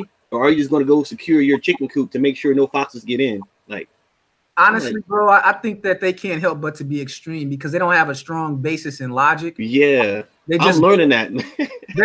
But there's something to it, and it's good for people that are more rational thinkers to study their tactics, because the favorite tactic of these hotep socialists and these radical feminists, and it's a fallacy from a rational standpoint, but it's powerful in a human way, in the sense that when you appeal to people's emotions, you're getting at the core of their spirit. That's why ministry, they can tell, you know, you got these guys that tell these women, these single mothers, all this stupid stuff, but yet they get these massive followings and they get lots of dollars thrown their way, because even though the shit is irrational and stupid and it don't have no practical purposes, it makes people feel, it hits straight at the core of their feeling. You know what I'm saying? And I think that's what kind of messed me up, and kind of like in my development. I mean, I'm, you know, middle age now, well, mid-30s, and what kind of messed me in my development was, you know, my sisters, even growing up, they were all kind of logical. One's more red pill than I'm seeing anybody I know. So in my mind, I just thought most women would be, you know, somewhat like that. Boy, was I wrong. You know what I mean? Man, I was wrong as to ever be. But my mom was red pill. I tell people all the time, I was raised by a predatory female, and her sisters were not as predatory as my mother. Like my mother just divorced her fourth husband. Oh. And she's laughing all the way to the bank. All the way to the bank. Like, when you're raised by a mother like that, it just changes the way you look at life, man. Like my mom, she was very brutally honest with me about, you know, that simping stuff. And, you know, I saw the discrimination, the price discrimination that she exercised on other men, like my stepfathers, who were good men. They were good men, but they knew what they were dealing with a woman that just, she was like a black widow, man. 2 of my mother's husbands are dead, man. Hey, I'm sorry. I mean, I named my mom the Black Widow, bro. She didn't kill her. She didn't kill him or anything like that. But I'm saying, like, it's just funny that I tell her that, why is it that every man that gets with you ends up broke or dead? And when you're raised by a mother like that, it's good for you, bro. Because I probably have a very cold heart and indifferent heart to relationships. I always make sure the woman loves me way more than I care about her. I'm not dealing with no woman long term that don't have more investment in me than I have in her. And I learned that from my mother, because her last divorce that just ended in June, when that dude died of prostate cancer, she just walked away with like 50 stacks, man. And a lifetime annuity. So I'm living proof of this red pill thing. When these red pill creators tell you that these women gonna get your resources because they outlive you and they outthink you if you're a simp. And my mom, her dude was a hardworking man. He worked for his company for 30 years or something like that. So she has like a $1,500 lifetime annuity for the rest of her life and a nice little lump sum.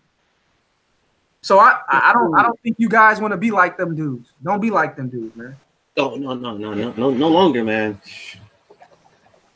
No longer. Like sometimes I could laugh at that, but when it hit close to home, when it's people I know or people I'm seeing and shit, like I see a little bit of this around me too, with older guys that's working and getting ready to retire and all that. Yeah. Some dudes they make a lot of money, but that child support be killing them. Killing them. One story my mom told me growing, well, not a story, it's real life. I have a military background myself, so do my parents, but I digress. She, you know, military, you serve 20 years, you can retire, blah, blah, blah. Well, one guy, he served, you know, 25, 30 years. At his retirement party, his wife came up at his retirement party in front of his, you know, lifelong friends, co-workers, commanders, you know, and dropped divorce papers. And she said, you know, we've been together over 20 plus years. I'm taking half everything.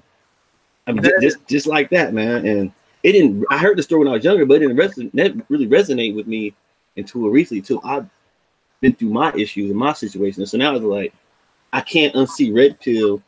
Now, granted, I'm not full-fledged red pill because I mean I can't be as a divorcee with 2 kids per se, but it's like I see red pill in a lot of things, and it's like one of my sisters.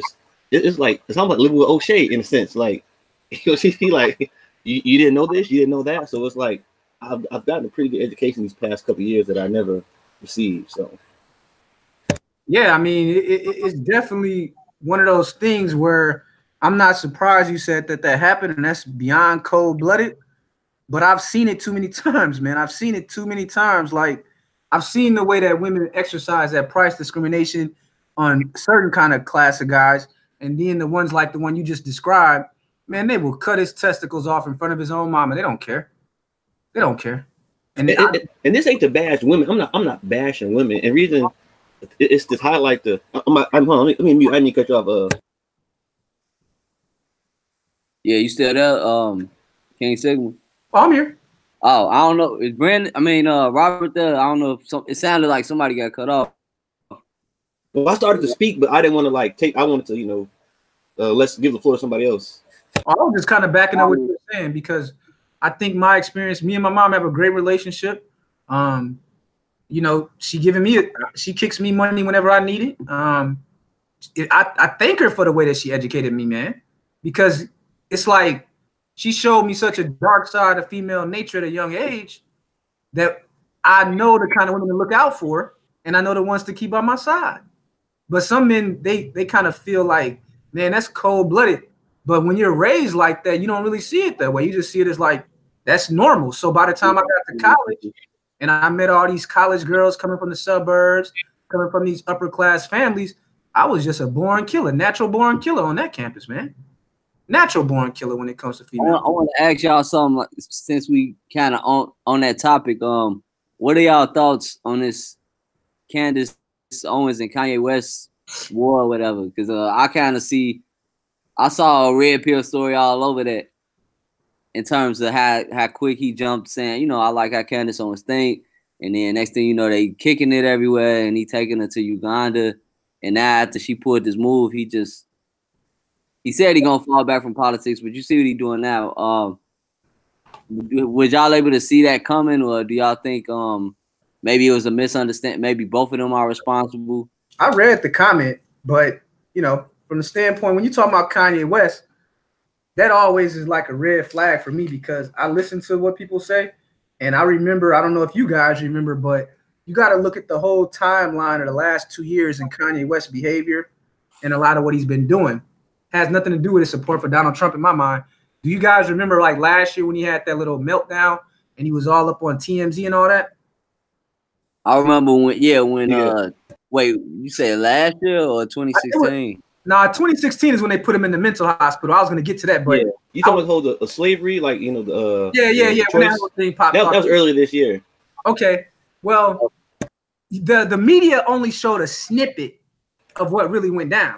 Right. Because like TMZ released its own footage. See, people don't know it, but Kanye West was actually at TMZ studios for like the whole day. And they were recording this dude for like the whole day. And the stupid shit that comes out of his mouth and the things he says, he lets out a little bit of truth. So while he was doing all this, like, you know how Kanye West he be in his own He's a stream of conscious type talker. Yeah, but it's so much. Yeah. Go ahead, Mike. Yeah, he's a stream of conscious kind of. So he'll just be saying stuff, man. And then he was talking about how like he had liposuction. Then he was talking about how he was diagnosed as bipolar disorder. But that statement stood out of my mind when he said himself, I have bipolar disorder. I have a mental disorder. That stood out. And then I went back to like the year before when the Kardashians put him in the hospital. A lot of people seem to have forgot that. The Kardashians, I'm not familiar with California state law, but in my state, You can't be put in that kind of hold by the mental doctors without permission from like, you know, family members or yourself. They can only put you in there in my state if you personally yourself give permission to remain there. So I'm assuming that in California, the wife or the family can give authorization to put you in the mental hospital. Now, explain to me how this grown-ass man who's in his 40s was put in the mental hospital, then he gets out and he got a Dennis to Menace hairdo. The man came out with a Dennis to Menace hairdo, and within 24 hours, a man that just got out of the mental hospital is being, for national security purposes, that's not a threat that you're going to put him next to the president of the United States? See, when we're talking about Kanye West, man, you said what? I get what you're saying, but I think Trump was probably, I think he was still president-elect at the time when he was at Trump Tower or at the. Why would you put a man that's just got out the mental hospital tied down to a gun who is a threat to himself? Why would you stand him next to the president-elect of the United States? Right. See, that what I'm saying is like, okay, Marcus, you mentioned earlier, you said people call me a conspiracy theorist. I'm like you, bro. I'm not one of these surface level guys. I be doing a lot of like behind the meaning of things research, but I don't talk about it online. And I don't buy Kanye West. I think Kanye West is a creature of the propaganda machine. He's part of the propaganda machine. Candace Owens is part of the propaganda machine. You know how I know? I have a theory, and you guys can test it out in your own life. I have a theory. If you see any person saying something that's significantly anti-establishment or status quo more than 3 times on a major network, that person is part of the propaganda machine, because no one that's going to say something that's really controversial that can lead to changing the minds of millions of people is going to be allowed a MSM platform out there. Yeah, Patrice O'Neal had a bit about that. They allowed to get away with it so many times. Right. So I don't believe that the elites that control the media, that control the government and the banking system are going to allow someone that's very articulate, someone that's saying anti-establishment things and has charisma. If you have those 3 traits, your ass is grass. What about Farrakhan? Farrakhan taught them that. Go back and look at some of the footage of the 90s when Farrakhan came on there with the clean suit, with the articulation, the passion, and the charisma. Woo! That was like, get his ass off TV. But you know what? Like I said, what about social media though? Well, that's the wild wild west right now, because see that social media that kind of hit the elites out of nowhere, right? The rise of YouTube, the rise of Twitter and Facebook and all that just kind of hit the elites out of nowhere. But they're starting to get that under control now too. If you notice, I know Marcus, you have a good connection with the white manosphere, and I'm sure you're familiar with that cat Thinking Ape. I heard that name before. I'm not familiar with his Stardust. Yeah, I know. Oh, yeah. But see, I was listening to him when he was Stardust. I ain't really listened to the Thinking Ape channel like that. Well, he got knocked yesterday. Damn. He was talking about how he got knocked. Then InfoWars got booted. So what's happening is that the elites now are seeing how dangerous social media is, because it's the most democratizing force ever invented in history. Let's be honest. The internet is the most democratizing force ever invented in history so far. So what they're doing, people like the InfoWars, anyone where you're able to say things against the ruling elites and against the status quo or PC culture, oh, they just knocking you off these platforms right now. Yep. So that's already going on. And by this time next year, put it like this. I will wager you guys that by this time next year, any terminology that's related to pro-masculinity will automatically get you flagged and booted off of YouTube by this time next year. I'm talking about if you put Black Manosphere in there, Manosphere, MGTOW, Red Pill, any of that terminology. I'm not talking about just in your headings. I'm talking about if their algorithm catch it in a conversation. The artificial intelligence is being programmed to have a database of all these little trigger words that, like you said, it get you banned or censored. That's why I don't even like talking about the conspiracy. I mean, I will, but when that whole male thing came, I knew that. I feel like that was set up or a hoax or whatever. Well, you already got your own third-party platform, though, so you're good. You're miles ahead of a lot of these guys that are creating content. Because I swear I thought you had a website like the MAB Experience. Yeah, I just rarely post on it, but yeah. But you don't got. It's like you saying I don't barely post on it, but that's like a person having a piece of land on Times Square and saying I ain't barely built none on it though. Don't matter that you ain't built none of it. That shit has value just because it exists. It has value just because it exists, and you can at any time go ahead and start building on it. So you're using this the right way. You're building up your YouTube audience, and then you start funneling them to your personal website, because eventually all of y'all and me and everyone else is gonna get kicked off here anyways. Right. No physical piece of land ever depreciates in value. Right. There's only a limited amount of it on this earth. So pretty much. And that's why I've been making my bread off of the internet. I'm out here getting cake now off of this internet thing. I love the internet. And that's why. Question for you, King. Huh? Kind of in the same vein of all this internet stuff, and I keep some of my comments to myself as far as with the election, how that kind of changed things too, because the results didn't go the way a lot of the establishment wanted it to. Are you familiar with the Alabama versus March versus Alabama, the Supreme Court case? I haven't had a chance to look at that one. No, what is that about? Okay, so it's basically, again, it's let me just read straight from the let me see the summation. Okay, the Supreme Court case, which it ruled that state trespassing statutes could not be used to prevent the distribution of religious material on a town sidewalk. So basically, it's kind of saying like public property is public property, and you can't like police people's rights and speech on public property. So I bring up March versus Alabama, and I might be bringing up incorrectly as far as like Facebook, Twitter, YouTube, etc. They're privately held companies, but they act as if they're public spaces. You know what I'm trying to say? I know I know exactly what you're saying. I've been following a case very similar to that's working its way through to the Supreme Court right now. I don't remember it being the Alabama case, but no, this Alabama case is from like the 40s. But I think the case opinions and some of the rulings and things, I think they're eventually going to hit and affect, the digital world. Well, the case that I've been following, I've been following a couple, and the main one I was following is that Prager University case. They're considered alt-right people, and right. I like some of the stuff. Right now.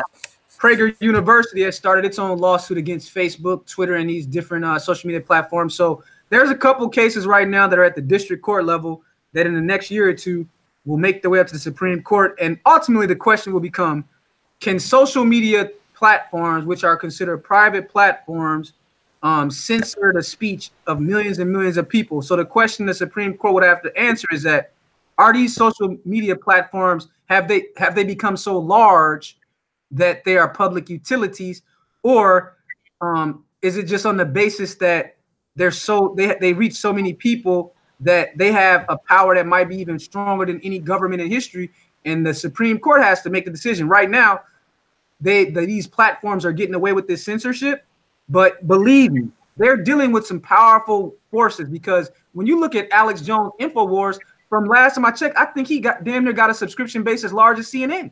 Right, and he got more. I think I kicked off. He got more. So exactly. So what's going to happen? You got Prager University, you got InfoWars, you got independent thinking people out here. At what point do they bring like a class action suit and find a legal team? Think about the money that these guys got. They're going to say, you know what? It's time for us to take on these third-party platforms and bring this right to the Supreme Court and determine, do they have the right to censor people when they have that much political power? And are they a public utility or not? And it's coming. So, give it another year or two. But in the interim, all of you content creators have to begin to build your own brand separate from YouTube and use YouTube for what it is right now, because that's not good that you guys are saying things like, oh, man, I'm not going to make this kind of statement. Because, okay, so you start today saying, here's 10 words I'm not going to say on my live stream because I might get a flag. Well, then what happens when they lower the bar again and say, well, here's another 10 words. So YouTube says, you guys, well, here's another 10 topics you can't talk about. At what point will they get down to the point where you don't even have an opinion no more? See, that's what people got to take. Negotiate with terrorists. Yeah, like then we on some 1984 George Orwell tip where they're controlling your thoughts. So we're getting to the point where it's going to be like the thought police real time, right? So it'll be Minority Report next. Yeah, we're gonna be on some Minority Report type shit where they're arresting you for what you said. So no, I'm not gonna be on this pro-censorship thing at all. I'm not having it. So I'm telling guys, stop taking the easy way out, stop taking the lazy way out, and start putting some energy into your own platforms. And myself, if I don't have a platform, I push people towards positive ones that are gonna make a change. You know what I mean? That's my role in the thing. If I don't got the info, I'm pushing you towards the manosphere. I'm pushing you towards MAB. I'm pushing you towards this, that, you know. Yeah. But what's happening is that these content creators, because they're demonetizing people, and I mean, they're smart. See, they know that if they cut off their head, the body will die. So what YouTube and these platforms are doing, they're going after the biggest independent thinking sites and putting fear in the smaller guys who say, you know what? Damn, they cut his head off. Now, if I just do what YouTube say, I could become the next Alex Jones. But guess what? That ain't gonna happen for you, bro. Because by the time you get to that point, they're gonna have to put a pair of tits on you and cut your nuts off. Because that's what they're trying to do. They're trying to take away your manhood digitally. They're trying to take away your independence through the internet by controlling your thoughts. Because they're assuming that your interest in social validation and a few dollars off of the AdSense will make you sacrifice all your values. No, I think it's time that they start arming themselves with the knowledge of the First Amendment and start fighting back against YouTube and all these social media platforms. Because guess what? They didn't exist 15 years ago, and they might not exist 15 years from today. All these platforms are going to be replaced with something new that's more advantageous and competitive to the new constituency. And right now, anyone that can come up with like a new version of PayPal that just lets people funnel their money without having a political opinion, someone that comes up with a hosting service that doesn't care what's posted on their service as long as you pay your bill. The pro First Amendment digital platform landscape is wide open for anyone out there with STEM skills and programming skills. But I feel like people ain't listening though. But they trying to shut up. So just like with the alleged pipe bomber, I say alleged because I mean he hasn't been tried to convict and all that. I'm sorry, with the shooter in Pittsburgh. He was on some other He was on Gaff. I think it's called Gaff. You know, and that's like a go ahead, elaborate further. Oh yeah, that dude, the Pittsburgh shooter. Correct. He was on Gab. Gab was a site that was created in response to Twitter's censorship campaign starting about 2016 with election of Trump. And because he just was on there, now Marcus has mentioned the fact about the conspiracy theorists. There is an idea around conspiracy theorists that's called false flag operations. So you notice that with the dude in Pittsburgh, huh? You talking about with the elections? Just with everything. It's a concept called false flags, which they use to bring in certain kind of policies and narratives they want to. So a false flag is when the CIA and other deep state actors create these public illusions that may or may not have happened, or may not have happened the way that you thought it was. And if you read like some of the stuff just from history on what they've disclosed about the actions that the CIA be taken against the people, you'll be shocked, man. So a lot of what happened with that dude with the Pittsburgh shooter, they just tried to put it on these different accounts that he was associated with. Like Gab was an anti-Twitter platform. So they were like a free speech social media platform that was created in response to Twitter censorship, right? So by the media kept mentioning it, they ended up getting like their hosting services, registry service, and things like that suspended. And that cost them millions of dollars.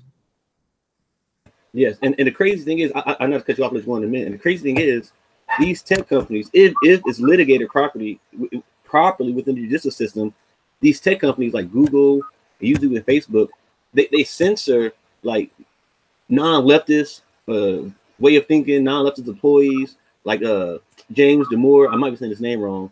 You know, they remove them, but then they also want to, you know, like you can't. The censorship is bad, and like I think people are kind of waking up and seeing it, because like you say, you start with 10 words, then it's 20 words, then it's 100 words, then Then it's you know, it's a brave new world. It's 1984. It's all these things that we've read about and considered fiction. You know what I mean? It's yeah. I mean, it asks it raises a lot of questions.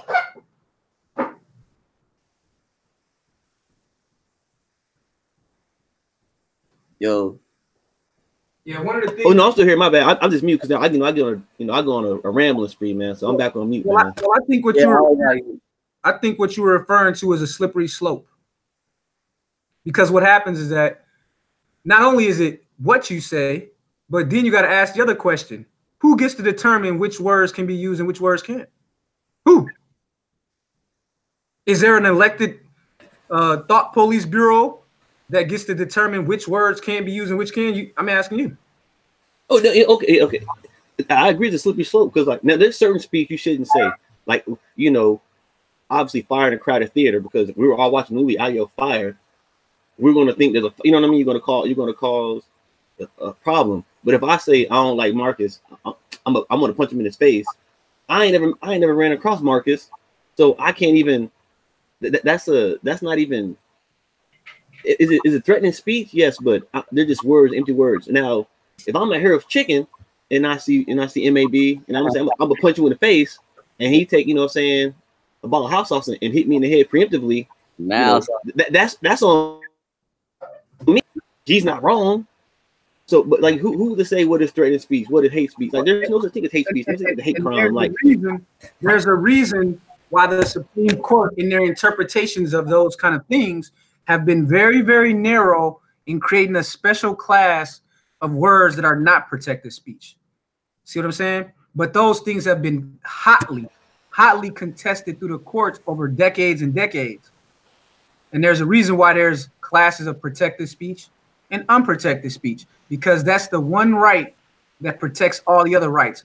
When you take away a society's right to speak and you don't maintain a very, very small and narrow class of unprotected only, then you've destroyed all the other rights. Because when you look at the U.S. Constitution, if you don't have a right of movement, you don't have a right of speech, and you don't have a right of your personal thoughts, what other rights will you have? No, the rest aren't important. They're unimportant at that point. Because if you don't have the right to self-defense, kind of go hand in hand with it too.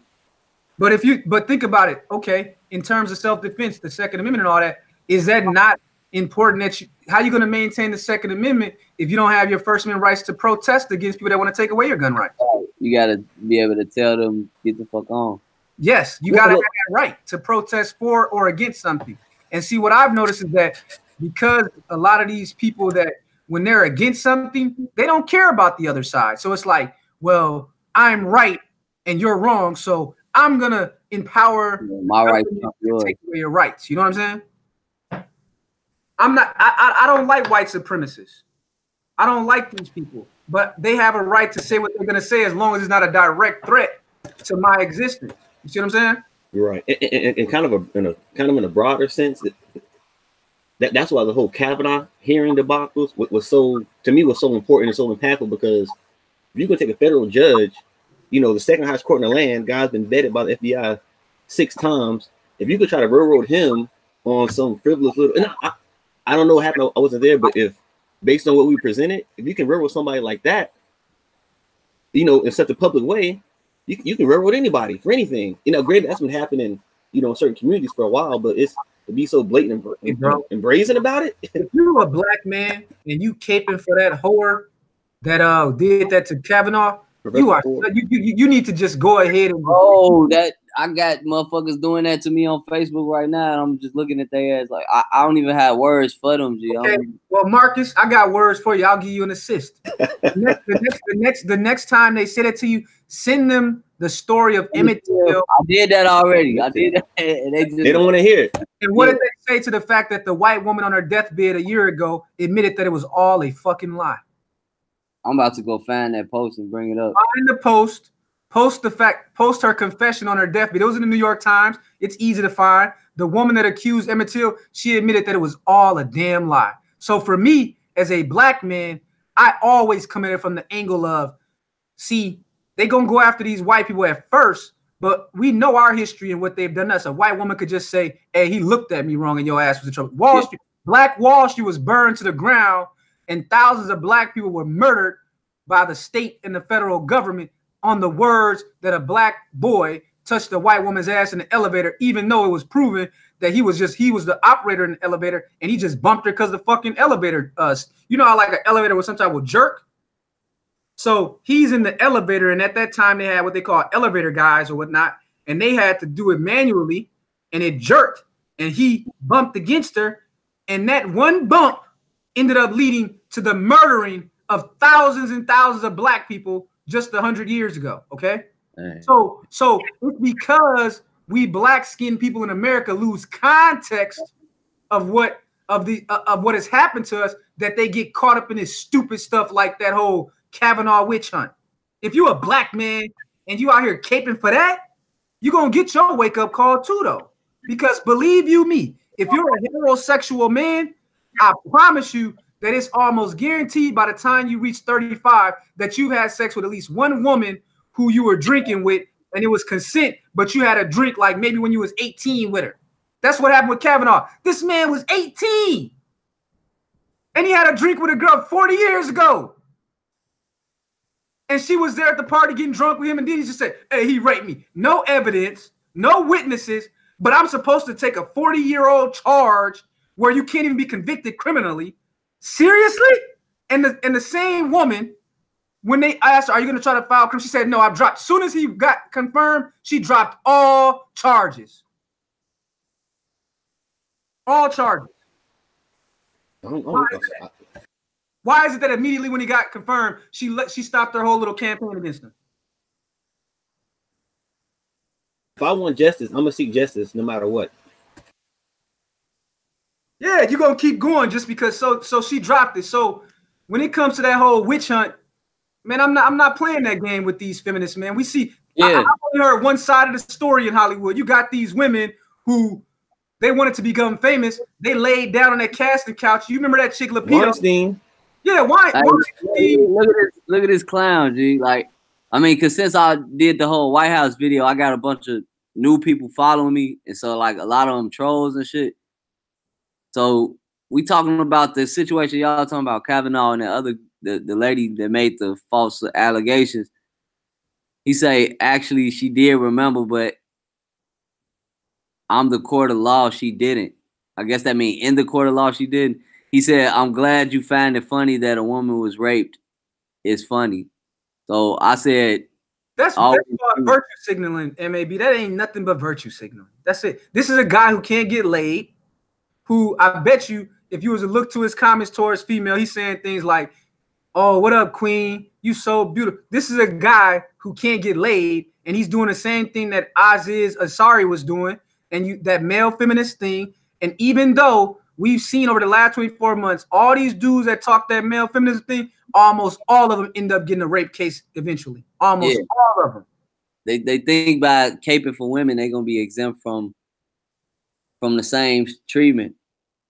Yeah, this dude, so he's up here talking about a few women that I served with were raped. Emmett Tiff's situation was during segregation days, and even though the woman came out years later, what happened to her? Absolutely nothing. This dude is an idiot. Idiot. Look at 2 weeks ago, the little boy in the grocery store. You know, his backpack brushed up against the woman, and she called the cops on him. Like, real talk. And I tried to say, like, that whole situation, I was like, they saying, oh, he's a little black boy. I was like, yo, that has nothing to do with him being black. That little black boy. Oh, go ahead. See, that's the misconception. That's the misconception when you don't understand your history of America. There is no such thing as a young black boy in the eyes of racists. To a racist, any black male with the potential to make testosterone and sperm is a threat. That's why that 9-year-old boy was treated that way. Because in their eyes, he's not a boy. If you're a black male in a racist, historically racist country, you're not a boy. Your manhood begins the moment that you have your first wet dream. You become a threat to certain groups. There's certain people that hate you because you are black. Oh shit, my bad. Go ahead, my bad. No, go ahead, Rob. I'm done. Go ahead. My internet lags a little bit, so like I'm off kilter or something. But nobody heard about, you know, what's the name? I think it's or you heard about it, was a little blip. Asia Argento, she was one of the Weinstein accusers. Oh, so she did the same, you know. Hypocrisy at its best. That's not even hypocrisy. That needs a whole nother word. But listen. I've committed wrongs. I've done things, I've did things that I wasn't proud of, reacted badly, poorly.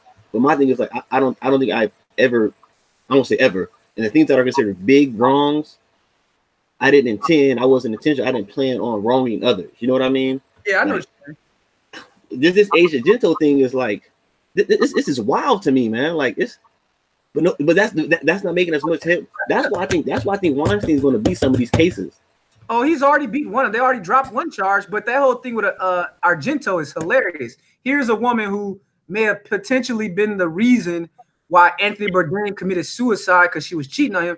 Then she's the one that was the face of this whole Harvey Weinstein Me Too thing. Then come to find out that she was raping a little boy for years, and settled for like $300K of Anthony Bourdain's money to protect her C-list actress career. But the worst part about it to me, hold on, let me calm down, I'm getting fired up. Let me the blue pill can get you killed. And that's what I'm telling you, good brothers out there. You better do an assessment of what happened to Anthony Bourdain and who he was and who Asia Argento was and the connection to Weinstein and the little boy that she was raping. The same academics are caping for her. The ones that are saying, not just the average everyday person, like PhDs, the academics are caping for her, saying, well, wait, we have to be sensitive to this and that. Like, we got to be objective in all cases, not just her. Like, okay. But they're caping for her, making excuses. Well, here's the thing. One of the biggest academics that male feminists out there was just accused of sexual harassment. One of the biggest ones out there. He was just accused.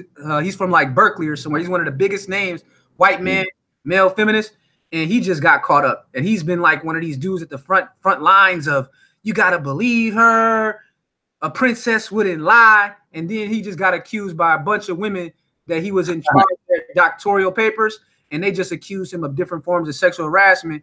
And he done removed his whole shit from social media. So what I'm saying is that the red pill and pro-masculinity will not fail you, brothers. But the blue pill will always fail you. You will always lose because women don't respect weak men. And to be a weak man is to be a blue pill man because you're not accepting the reality of women. They say one thing and they do a completely other thing. That's what most women do. They'll say this, but then they'll do a completely other. They'll say, we want equality, but then they want you to protect them, even though what their policies are antagonistic against your interests. How is that equality? Why am I going to vote for something that just benefits you, but it doesn't benefit me? That doesn't make any sense. Why am I going to subsidize your bad behavior when it's not benefiting me? So, the red pill it's a lifesaver. And that dude, Anthony Bourdain, if he had been on this YouTube manosphere thing, he'd be alive today. Yeah. And I agree with you, King. I guess my stance on it is, as far as me having a red pill awareness now is, I go back to my sisters again, and it's different than with the sisters. Not just my sisters, but kind of with some other women I know. It's like they're aware of the differences, the advantages, disadvantages, strengths, and weakness between the two genders. As long as they recognize, like, hey, I'm for equality, but not really. I want you to treat me a little bit better. Mm-hmm. As long as there's a mutual understanding, like, I don't want, like, my sister said, like, last year, she was like, I denounced, because I want to carry a bag in the mall. She was like, okay, I made her denounce feminism. She said, I denounce feminism, and I admit we don't want equal treatment. We want better treatment. So I started carrying. It was a joke, but it's my thing. As long as you acknowledge that you want better treatment and not just equal, then, for lack of better terms, I'm okay with that. As long as there's mutual understanding between the two of us. I may not. Now I use that with my sister. That's my sisters, obviously, but you can't ignore the differences between the two and just admit what you want, and we can go from there. Be open and honest about it, and let's just roll with it. But people don't do that. It's this. That's not happen for 90%. Ignore that. If they ain't never been exposed to certain type of red pill content, or if they never had that shit backfire on them in the ways y'all describe with the other guys, is always on the believe her team, all that type of stuff. Yeah. But I can just speak for myself. Like, I ain't no going back for me. I'm too far on the other side. Like, I just can't tolerate that shit from nobody in terms of centrism. Well, I mean, you speaking out about it from that standpoint, but I'm just talking about just as a Black American man understanding basic history, dude. How can you, as a Black American man, knowing how historically women have used their word against yours to destroy lives, go do your research on the Scottsboro 9 or the Central Park 9, Emmett Till, and the other millions of people that's probably been lynched that we don't even know of that were Black men falsely accused. So how could you not be the biggest proponent of due process of any group in America? Black American men should be the biggest protectors of the 14th Amendment and the 5th Amendment and due process and things like that.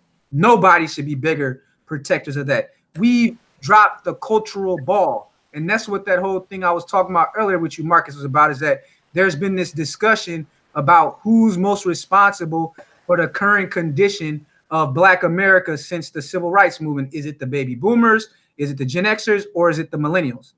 And I've had some very serious things to say about that. But we've dropped our cultural legacy, whoever's responsible. So those are the 3 adult living generations right now. The millennials are the youngest adults of the 6 living generations, and the baby boomers, and then Gen X.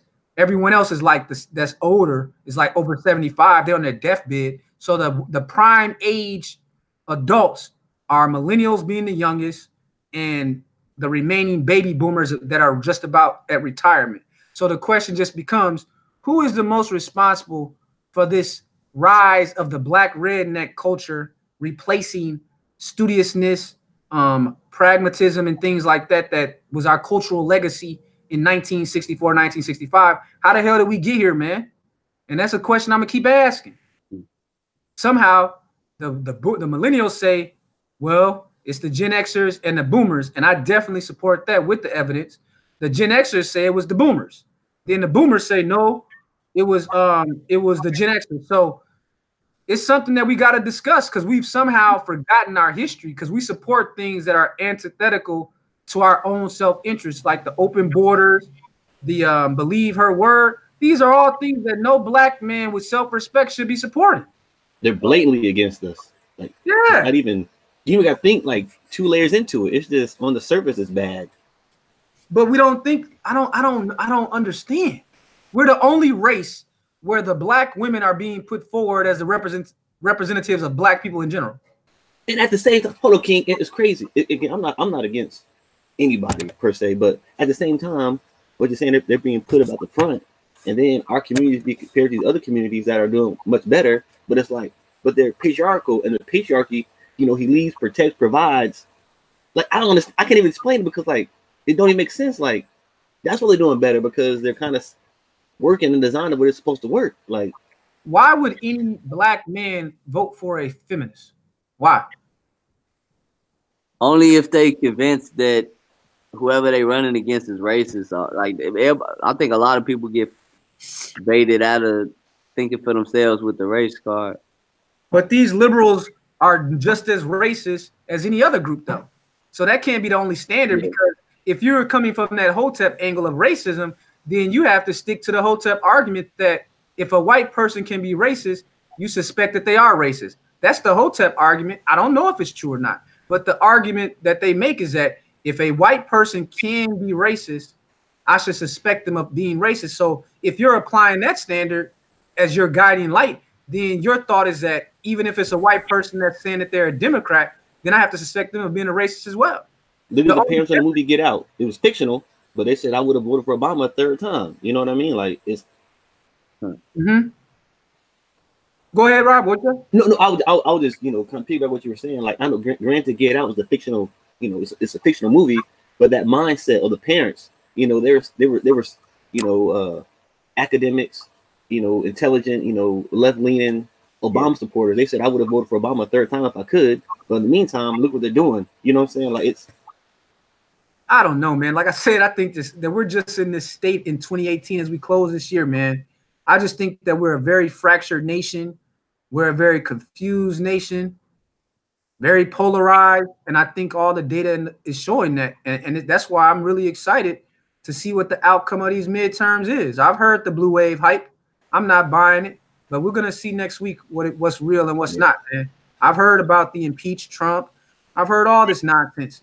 And next week is going to clarify everything. Yeah, what happens after the midterms? Like, what direction do we go in? I'm going to go in the direction of getting rich. That's the direction I'm going in. I don't know what direction other people are going in, but my focus right now is on my money. Hey, King should cry out to the pocket policy. If it don't affect his pockets, he ain't with it. Oh, I'm with it, but I'm a person that, okay, I know Marcus said he was going on like a little world tour this fall. He did some traveling. He went to some places. He just got up off his butt and left. I'm on that tip. Get my money. Had these conversations with cats that I call the passport bros, who are putting me on good game. They're telling me about places I've never been, and they're educating me on these things. So, okay, that's on my list kind of thing. And getting my money right and my health right. A lot of this stuff that people are talking about is limited to people who don't have options, that don't have a backup plan. I focus on what's most important to my bottom line right now. And I've learned that my survival and my financial freedom is more important to me than anything else. Some people don't feel that way. Their roots are here in America. Their future is here in America. And they plan to have their children here and live here until they die, I guess. Me, I've always been in the mentality that I'm kind of an American, kind of not of American. Because the reason I say I'm kind of am and kind of not is because historically, that's how the white dominant society has treated me. Like I'm kind of an American and I'm kind of not an American. So I kind of consider myself a citizen of the world now. I don't have a home country necessarily anymore. I'm going where I have a computer and I make my money on my computer now. So I can go anywhere in the world and make my money. So as long as I can do that, I'm good. I can dig it. I consider myself an American, but I'm gonna be with the Hollywood elite said they was and they wasn't, meaning shit. As long as I'm in a good situation here, I'm fucking with it. But I'm always exploring my options because when shit ain't looking good here, I'm planning my exit strategy. And we in the same position. That's where I'm at. Like my whole thought when I wake up is like, pay off all my debts. I got one credit card that I'm gonna pay off last month left. I done paid off $10,000 of debt this year, and I'm down to my last $1,000. That's gonna be a celebration next month when I pay off that last credit card. Once I get that, I got all my debts paid off, and I'm trying to stack a certain number in my bank account. And at that point, I don't give a fuck what happens to this country. To be honest with you, I really don't, because I've told people what I think this thing is going. I honestly think America is headed towards like a Nazi 2.0 state. That's what I think. Because I've looked at the parallels between America and Nazi Germany from the 30s all the way up into the World War II. And it's scary to see the similarities between America and those countries.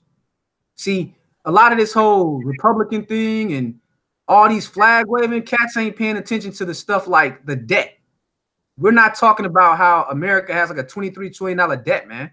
We're not talking about how America is so financially unstable, how politically unstable it is, how imperialistic it is, and how those things are going to have real world consequences for the domestic population. Other cats is like, I'm MAGA, I'm not MAGA. I ain't into all that, man. I'm into looking at where the trend line is going for the next 10 years, and it's not looking good. Because when that next recession comes through, after the October America just saw in the stock market, man, it's about to be a whole lot of cats that's about to get wiped out, man. Lot of cats out here that's talking that mega stuff. You ain't got the mega dollars, brother. So what's gonna happen when that next recession come through and you got that little mega hat on you and you homeless out here, man, them gonna be the first motherfuckers out there voting for Bernie Sanders. They all of a sudden the cat with the mega hat is gonna be talking about, man, this democratic socialism sounds real good. So I'm just like, I'm an apolitical dude right now because I see that the politicians are looking out for their self-interest and the interest of their biggest donors. So I'm trying to put myself in a position that from a political standpoint, I want to have enough money that unlike these dummies that are broke out here, I can actually call up the senator and say, hey, Senator, I would like to have lunch with you and talk about you passing a racial profiling act. And I would be willing to make a donation to get it off the ground. See, that's America. America is politics and money. You see what I'm saying? Right. All these cats out here talking that mega shit, they don't understand. The gap between rich and poor is the largest it's ever been in history. And the gap between white and black is definitely the largest ever been in history. So it's a lot of things that I know that are uncomfortable to talk about, but we got to talk about the racial wealth gap. We got to talk about these things because what you may think, it may sound good to you and it may sound good to me, but you got to really sit back and ask yourself, how much of this really applies to me? And I have to do that to be honest with myself. So that's why I kind of take Marcus A. Brown's approach. Focus on your money, get your knowledge up, and then the politics is almost like a secondary concern of yours. The people that are most concerned about the everyday politics are those that are the most dependent upon like either state aid. Yeah, what direction it go in. Yeah, hell yeah. If I was a single mother with 5 kids, man, I would be out there voting for every Democrat in the country. That was something I was going to ask you about on what you had just spoke on. Damn, what did you say?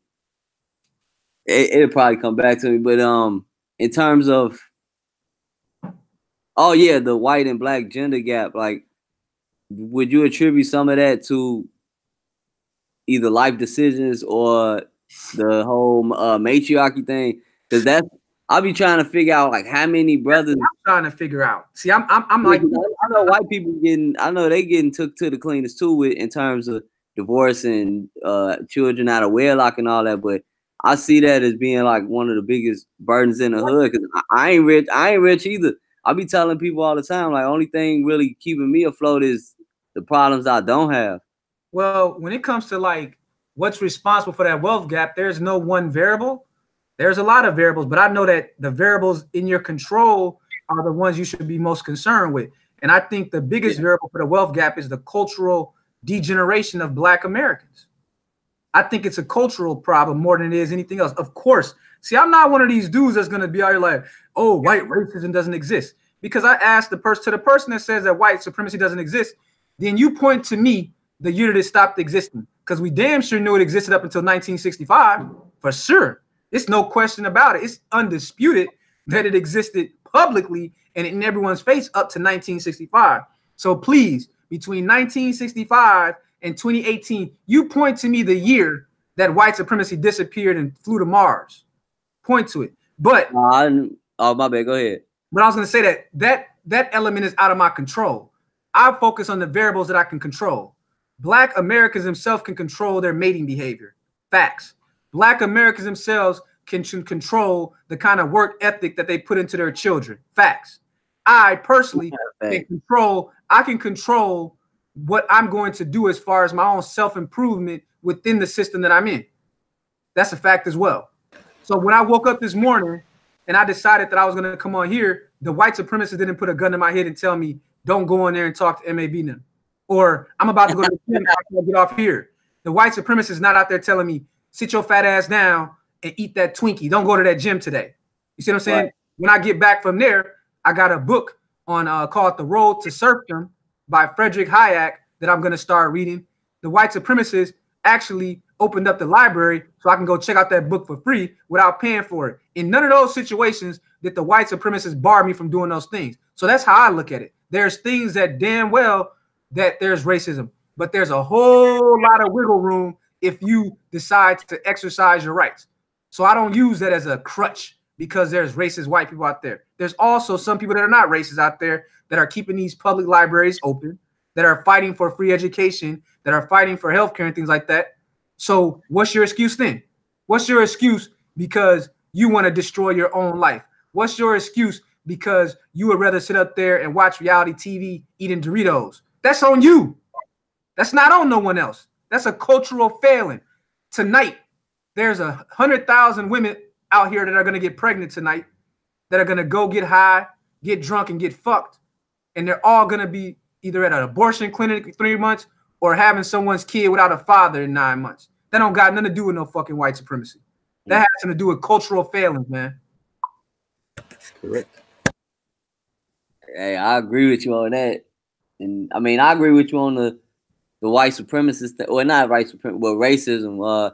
I know racism is this. How I look at racism, like that shit is real everywhere from everybody, but it's really up close and personal as soon as a person disagree with you. Like that, if you want to see how a motherfucker feel, like just disagree with them on something.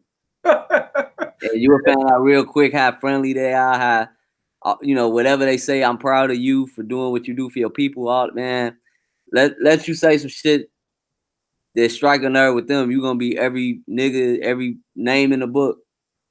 Yeah, that's true. Cause I've heard that's the wake up call. I'm sure that you guys have heard about all these reformed bed wenches, swirlers, and ex-black interracial porn stars that have made their way over to Black YouTube and are slowly trying to they're slowly trying to make their way over to the Black manosphere. That's what that whole thing is about. See what happens to these bed appealing to like red pill movies, what I call it. The biology wins out every time. Oh, it's going beyond that now, Marcus. Now you got former porn stars, former swirlers, and bed wench chicks making their way over here, and people are like, damn, where are they coming from? Well, it goes back to the fact that what you just said. See, they went over there to their white god, and then they did something that displeased their white god, and their white god kicked their black ass to the curb.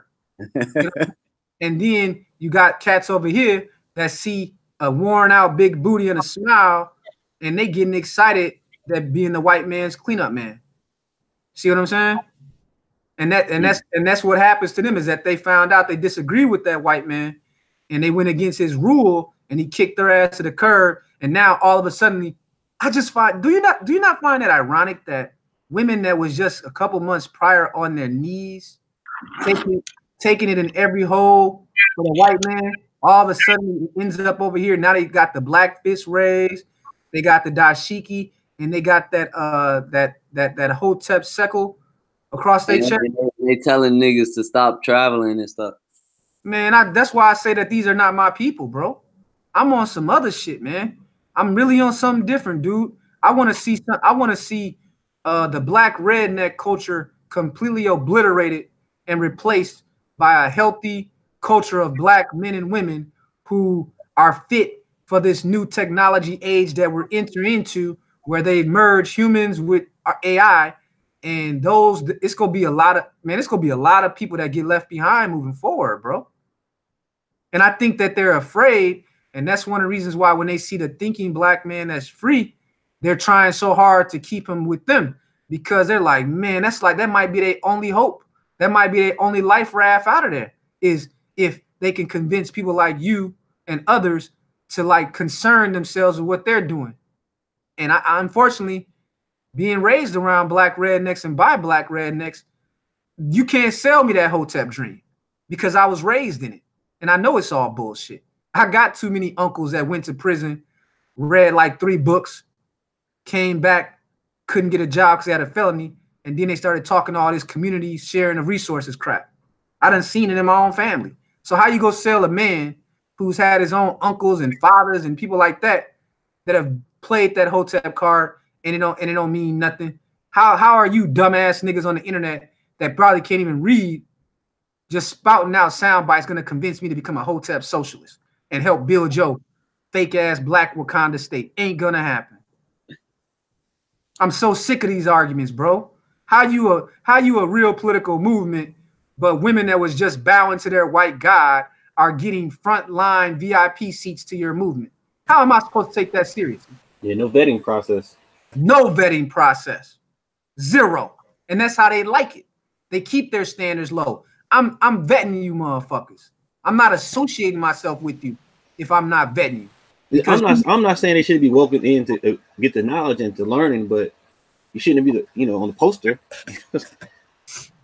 Bro, see that's what you say is fair, but I don't know, bro. I can't be making a movement and then looking in the audience, and I know that all these hoes that's in the vanguard of my movement was just a couple months prior on their knees for their white god. How could you trust that person to be? What I'm saying is, I don't have a problem with somebody coming in and trying to receive knowledge, but you're going to receive knowledge. You're not going to take the stand. You're not going to be up there, trying to promote the message. You're just supposed to receive it if that's what you're here to do, and nothing else. And I mean, maybe that's fair, but I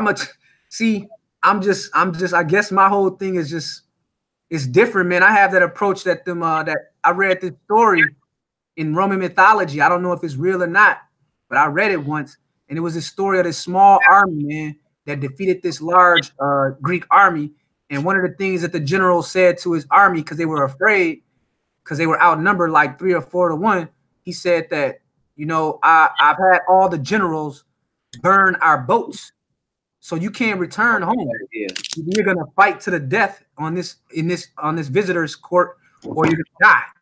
And they fought like hell, and they survived, and they conquered those people, and they went on to have like 500 years of rulership as a small army. I take that approach. I'm burning all bridges. I'm burning all boats. If you're gonna fight with me against this battle, you got to be willing to lay your life down on the beach that day. I can't trust a group of people who just months earlier were laying down with the supposed enemy that they claim that they have, but then you got biracial kids. How that's your enemy, and you're carrying the seed of your enemy? Make that shit make sense. That's a fair approach, and one that I employ in other avenues of my life. Don't invite sleeping with the enemy. Don't invite them to your home. But Rod, you said they coming for the information, but they're carrying a more important information than anything that ever comes out of your mouth or my mouth. The information you carry in your DNA is more important than anything else. So how are you fighting against the enemy when you're carrying the enemy seed amongst the people that you say now you're joined up with? How is that possible? Well, see, I guess my stance is if what's being said is good, it's good and positive information, I should want others to receive that and try to apply that to their lives so they can become better people and do better. Fine, and they're gonna have to receive it from a distance from me because I'm not putting myself amongst spies like that and traitors. And that's a fair approach, because that's a fair approach too. I can't knock that. Well, that's where I'm at, but I just thought that was funny that I'm just reading about all these damn ex-porn stars and bed wenches and prostitutes that are now trying to come into black men. Like, I understand them going into the Hotep thing. I get it. They're a big tent party. I definitely get it. A big tent movement. They're taking everybody as they are. But how are they trying to creep over to the black manosphere? On panel, I'm reading Ghost and Wild Black. He said these are the same women who get front and center on panels. Like, yeah, I've been out of the loop with the manosphere lately. Like, what the fuck, man? What's going on? Oh, you gotta just go and just Google some of this shit, man. I don't know it's kind of popular now. But yeah, I'm kind of lost too. I was speaking like in a broad sense of like no. We're talking specifically like there's women that used to be in the porn industry, ghetto gaggers, prostitutes, and things like that are getting invited to come talking to the manosphere, popping up over here and waving the black flag and all that shit. It's happening right now. And you mean as far as like being like, and again, like this in layman's terms, as far as like it's a content creator that's been in the manosphere for a while. I'm not. Is inviting them on to speak and to be a guest, stuff like that. They're coming on to speak and join live streams and have debates. Well, I tell you what, let me go ahead and mute, and I'm just gonna listen because I was way off on my. Well, yeah, I'm listening too because I wanted to get caught up with everything. Well, but started about 2 months ago. 2 months ago. What'd you say? There's women who are calling themselves Black Power activists who are former porn stars and prostitutes and ghetto gagger actresses that are now infiltrating the black manosphere. Like I said, I don't care if they infiltrate the Hotep thing. And the reason that I'm so invested in the black manosphere is because I told you before, Marcus, my website that I want to develop one day is blackmanosphere.com. Right. And I have that website. And what happens with black manosphere in this world means something to me because I have a website that's going to be going under that name one day when I decide to sit down and fucking pay for it to get built. But I kind of be watching what goes on because I don't want to, be premature and build something on a shaky foundation that's going to evaporate a year or two because these people have no vetting standards. So I'll be keeping my eye on a lot of stuff that go on around here. See, I don't talk about building a third-party platform. I have the Black Manosphere website ready to go one day when they kick all the Black Manosphere people off here. But I'm not just going to let anyone come on my space at all. And I see a lot of people, I don't know what their agendas are and what their interests are, but they're okay bringing those kind of people amongst them.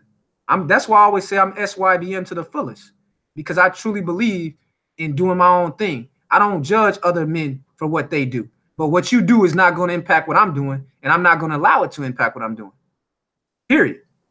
And some people have a problem with that. They feel like that you should come to where they're at and stay where they're at. I don't give a fuck. Real talk. I'm so sick and tired of these Hoteps, to be honest with you at this point, man. I would be lying if I didn't say that, man. I'm sick of them, bro. I really am. They just make me sick. I mean, we gotta love our queens, you know, black queens. Dumbass stuff they be talking about. Mikey say that burn the boat story is referenced in the 48 Laws of Power, Law 35, Master the Art of Timing. Thanks, Mike, for that reference. Thanks. I gotta go. I do got that book. I'm gonna have to go back and read because I really like that story. I haven't read it in a while, but I really like that story. It stuck with me in my mind. King Sigma ain't taking no prisoners though. He's like, well, I ain't taking no prisoners. I'm really not, bro. I'm actually at the point now where, as I said, I'm doing my own thing with the digital media now. I haven't really been saying anything about it to other people, but I got my own shit going on, bro. That's even if they destroy the whole Black Manosphere, I'm good. I'm gonna just start my own website at blackmanosphere.com. I'll start my own website and invite people on there doing streaming or whatever. And I'm not gonna ask you guys to build it for me. See, that's the difference between my business model is so different than a lot of these cats I run into on YouTube. Their business model is to take in the dollars and build later. Mine is to keep my credit good, stack my money, build it myself. And if the product and the value is good enough, people will contribute on their own. Or even if the value is not good and I enjoy it, well, it's just my own personal blog where I can just put out King Sigma's ideas for the rest of my life. That's how I look at it. I was looking at it the same way with my site and my book. I barely promote it now, but I mean, every once in a while it'll resurface and people will support it. But you didn't wait for me to come along and build it for you. Right. You didn't wait for no one else. You built that on your own because you had your own vision, right? Yeah, it was a bucket list thing for me because I feel like it's just certain stuff I want to do while I'm young or while I can get it out there. So otherwise, like I'm gonna say this to everybody: like if you got some on your agenda or some type of goals or bucket list or something like that, like get that shit out the way now, because the longer you live, like don't none of us want to be on our deathbed regretting something that we wanted to do and didn't do. So that's kind of my approach to it. But when you wrote your book and all that, how long would it have taken you to write that book if you was waiting for me to help you write it? Man, ain't no telling. You would have never got it written, bro. Shit, damn, it was something I was going, damn, I just lost it. My bad. I'm trying to respond to the chats because somebody asked something about your website. Oh, he was asking. He was like, "Doesn't O'Shea have a blog called Black?" No, he doesn't. Yeah. I was looking for that comment. I can't find it. He has a blog called The Negro Manosphere. Negro Manosphere. And so he has his own vision called the Negro Manosphere, and mine is called the Black Manosphere. So it's not even the same thing at all. What he does over there is very good. Hats off to him. He does like more of a articles type of thing. My vision for Black Manosphere is more like streaming, forum-based blogging kind of thing. Not so much with articles and all that. It's more like me blogging my thoughts, me having a forum where people can go and just be free to speak with their minds or whatnot, and then having maybe a streaming element too. But these are like a year off, 2 years off for me. I'm focused on like finishing my law school ambitions right now. But I'm keeping that as, just something, a little pet project kind of thing. To just depending on where this grows. Think of it as an investment in the manosphere, because I don't know where this whole thing is going to go. It might disappear tomorrow, the way things are going. But if I wake up a year from now and this shit is booming, then you might see it get launched then. But I have my own timeline, but I'm not going to ask any of you guys to build it for me in the chat or any of the viewers. No, I'm going to take my own good credit and my own skin in the game dollars, and I'll build it myself. And I will just announce it to you guys, hey, it got built. And you can support it on your own. It's like, I don't know. I just got a different way of looking at business, man. I was taught that in business, you put your own skin in the game, or you can go to a loan company and get them to put skin in the game. And then as the people come to respect what you're doing, they will contribute on their own. So for me, it's like, contribute what you want or not. I don't care, because it's really about me. You know what I'm saying? And what my vision is. So that's how I look at it. People have different business models, man. I want to respond to GCLA. He say Obama and Candace are not in the same category. Obama was the first Black president. Understand all circumstances surrounding that. To have to carry out white America's agenda No, I'm not comparing Candace to Obama in terms of they role or their job. I'm not saying Candace is president or nothing like that. I'm saying the same way that a lot of white people, whether they was Republicans or Democrats, a lot of white people was biting the hook on Obama because he promoted change. He had the whole charisma piece. He was articulate, well spoken. He ain't had no dirty background that they could unreveal at the time and shit. He was like the safe Negro, so to speak. Mm-hmm. Oh, absolutely.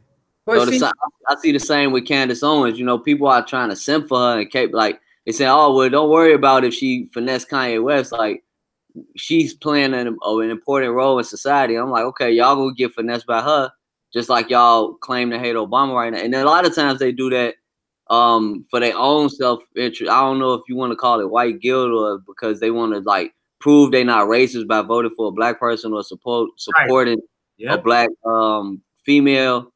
But yeah, a lot of these conservatives are just too thirsty over Candace Owens, and it's already been other black conservatives or black libertarians. It's been black people, Larry Elder, pointing out her shit for the longest. Man, black men have been one of the most conservative groups in American history for a long time. The only reason that a lot of black men have voted with the Democratic Party is because so much of the other party was based in racism. But black men, as far as you got to take away what a party title is versus what your values are. Conservative values, liberal values, moderate values, it can be totally separate from a political party. Political party is supposed to be the expression of those values. But because we have a two-party dominated system, that doesn't really work as well. And 330 million plus Americans with two major political parties. That don't make any sense. Yeah. There's other countries that have multiple parties that they have like their parliaments are made of like 4 or 5 different political parties vying and competing and being forced to negotiate because they're all coming from such different angles. You know what I'm saying? And we need a third and a fourth party in America to open up the competition. You know what I mean? Right. And the percentage of how much the larger they have a certain amount of power based on the percentage of what their majority makes up, or what their party makes up within Parliament. You know, they have that much power, which is go ahead. It's democracy in a certain form. We in America, we have like an oligarchy. You know what I mean? We don't have a democracy, which is fair enough. The elites never meant it to be a democracy, and that's one of the most long-standing myths in America, is that America was ever meant to be a democracy. That's why I be laughing sometimes when I talk to people, because these people don't do their homework, man. Anyone that's ever read like the writings of the people that wrote the Constitution knows that not once did they call it a democracy, they called it a republic. Right. But we say democracy in the same way people say liberal instead of leftist. You know, it's the same type of this. Right. It's just a common word. Right. But it's not actually the system that was created. They created an oligarchy from the very beginning. They wanted you to believe that they speak in the interest of the people through elected representatives. But the truth is that this government was always created to protect the interests of the top 10%, just keeping it a buck. That's what America's an oligarchy that has the facade of being a democratic republic, but that's just a facade. It's really an oligarchy. Go look up. That's the way it's been operated. I mean, it's. I'm not gonna. Yeah, it's hard to dispute what you're saying. Yeah, but that's not the way. It's not supposed to be an oligarchy. But when you try to look at these objectively, it's hard not to see that in certain ways and avenues. You know, it's a strong case could be made that it's not supposed to be an oligarchy. But when I read the actual Constitution, the way it's written more like a corporate charter than a Bill of Rights for manhood. You know what I'm saying? It's like, it was really, there's arguments on both sides. Some people say it's an economic charter. Others say that it's like a democratic charter. I mean, it just depends on what you say, but I guess you can argue or you can look at the results. When I look at the results and the fruit of the tree, I see an oligarchy and not a democracy. That's what I see, an oligarchy. Well, I don't, honestly, because the democracy in its truest form, I guess, is essentially mob rule. And I don't know if I really want that, because that's what Socrates said. Socrates said that he was against democracy because it's mob rule. And you make a good point, because we've kind of seen that the pure democracy, not only does it turn into mob rule, but it's also the shortest stream of the political cycle as well. It lasts the least amount of time because human beings without any kind of guidelines and principles and personal accountability. Anarchy. Yeah, it turns into anarchy and licentiousness. You know what I mean? Yeah, because you know, it's essentially it's mob rule. If me and you want Marcus's bike, you know what I'm saying? The two of us want his bike. We gonna take your bike. You know what I'm saying? That's no matter how hard you work for it, Marcus. It's 2-1. Like that's ours now. Like run that. Like that's. And again, I'm being kind of silly and simple with it, but pure democracy is what we want. This like we're taking. That's how we want it to be. But like there's no. That's why mobs kill people in a sense, because there's no one person. The people in their everyday lives, they wouldn't commit heinous acts, but no one's personally accountable. Collective, they turn into a whole different animal. Basically, the mob rule is like the rule of emotion over logic. That's what it is. Oligarchs and republics are logic over emotion, because the United States was created in a certain kind of climate. You know what I'm saying? Like as far as like a response to monarchy and as a response to democracy. See, people forget. There was a little known rebellion that happened in America in the colonial times called Shays' Rebellion. And it was a rebellion against the poor, indebted farmers, against the banking class and the ruling elites of that time in America. And they rebelled, and they was killing people and lynching people and tarring and feathering people instead of paying their debts to the ruling class. So the ruling class, when they were putting together the Constitution, they wanted to create a system that would mollify that democratic force, because what will happen is that if you just go by pure numbers, well, let's say that you have 10 men that believe something that's untrue, like the world is flat, and then there's one guy saying, no, man, the world's not flat. Well, who's gonna run it? It's gonna be those 10 men against that one man. Even though everything he's telling them is a fact, if you have pure numbers based on emotion, they're gonna win. They could just kill that man. Hey, you're talking about the world is round, we're gonna fucking put you in the gulag. Even though this man is telling the truth. And that kind of happens on a financial level, is that when the debtors have the ability to just not pay their debts and to even attack the people that are their creditors with no, you know what I'm saying? That becomes a system of total anarchy. And that's why the Constitution was written the way it was. So they want to protect individual rights, but at the same time, they want to protect the rights of the ruling class as well. Yeah, I'll do one better. It's not so much, I mean, yes, the word is round. It's not so much that one guy is telling the truth.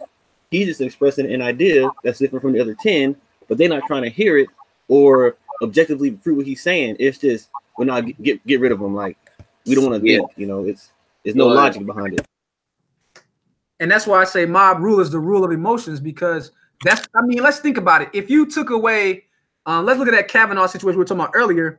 Can you just imagine if no one fought back against that? Like, what if, because you had like certain guys in the Senate and in the Congress that refused to concede to the mob of the feminists on that issue of Kavanaugh. They refused. They said, no, we're taking a stance right now. You guys have no evidence. But what if those senators would have flipped? What if those would have been liberal female senators and Kavanaugh would have been in that situation? He would have been finished. Oh, see what I'm saying? See, he would have been finished. But it's, they would have got him. It would have been on up the ladder. They would have started doing that same formula, but everybody, on everyone.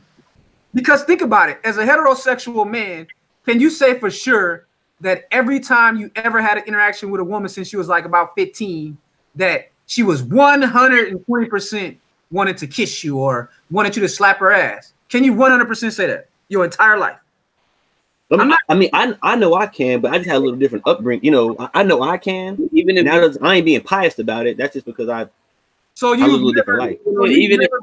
You've never flirted with a girl who you thought liked you, like I was in a space and you like grabbed her by the waist and brought her close to you, and she didn't say to you, hey, Rob, I give you permission to grab me by the waist and move. You telling me in your entire life you ain't never been with a woman and ain't never touched her without her explicit saying no before. You know, here, man. No. Hold on. Let me caveat some things in the context of, you know, trying to holler at a woman, this and that, like, you know, because I just been kind of shy, you know, for the majority of my life. So I was never out there running that rap like that. But I've been in some situations, you know, where I've like me and my sister used to fight. So I mean, I've handled a woman in ways I shouldn't have. I'm not, you know what I mean? No. I think what he asking is, have you ever had a woman play hard to get? Yeah. Have you ever look at the feminists? This is how the feminists go. I don't disagree with what you're saying. I'm just saying for me personally, I have, because I've sat back and watched as a wallflower. You know what I mean? Okay, well, Rob's not a good one to use. Right. Yeah. But I agree with what you're saying. So Rob's an outlier. You brothers that's viewing and that's in the chat, you cannot tell me 100% that you ain't never in your life since 15 been with a woman where she liked you, obviously, and you had her one-on-one, and you probably just pulled her by her waist towards you and started kissing her without her saying, kiss me. The way that they want to set the rule is that any interaction with a woman, she has to give you instructions on how you touch her from beginning to end. So like everything, like they want it so that you don't approach women no more. They want it so that the woman has to explicitly instruct you at every step of the way. Like meaning, first off, we know that they're calling sexual harassment. They're trying to criminalize that. If you even holler at a girl on the street, some feminists say that's a crime. I mean, these bitches are insane.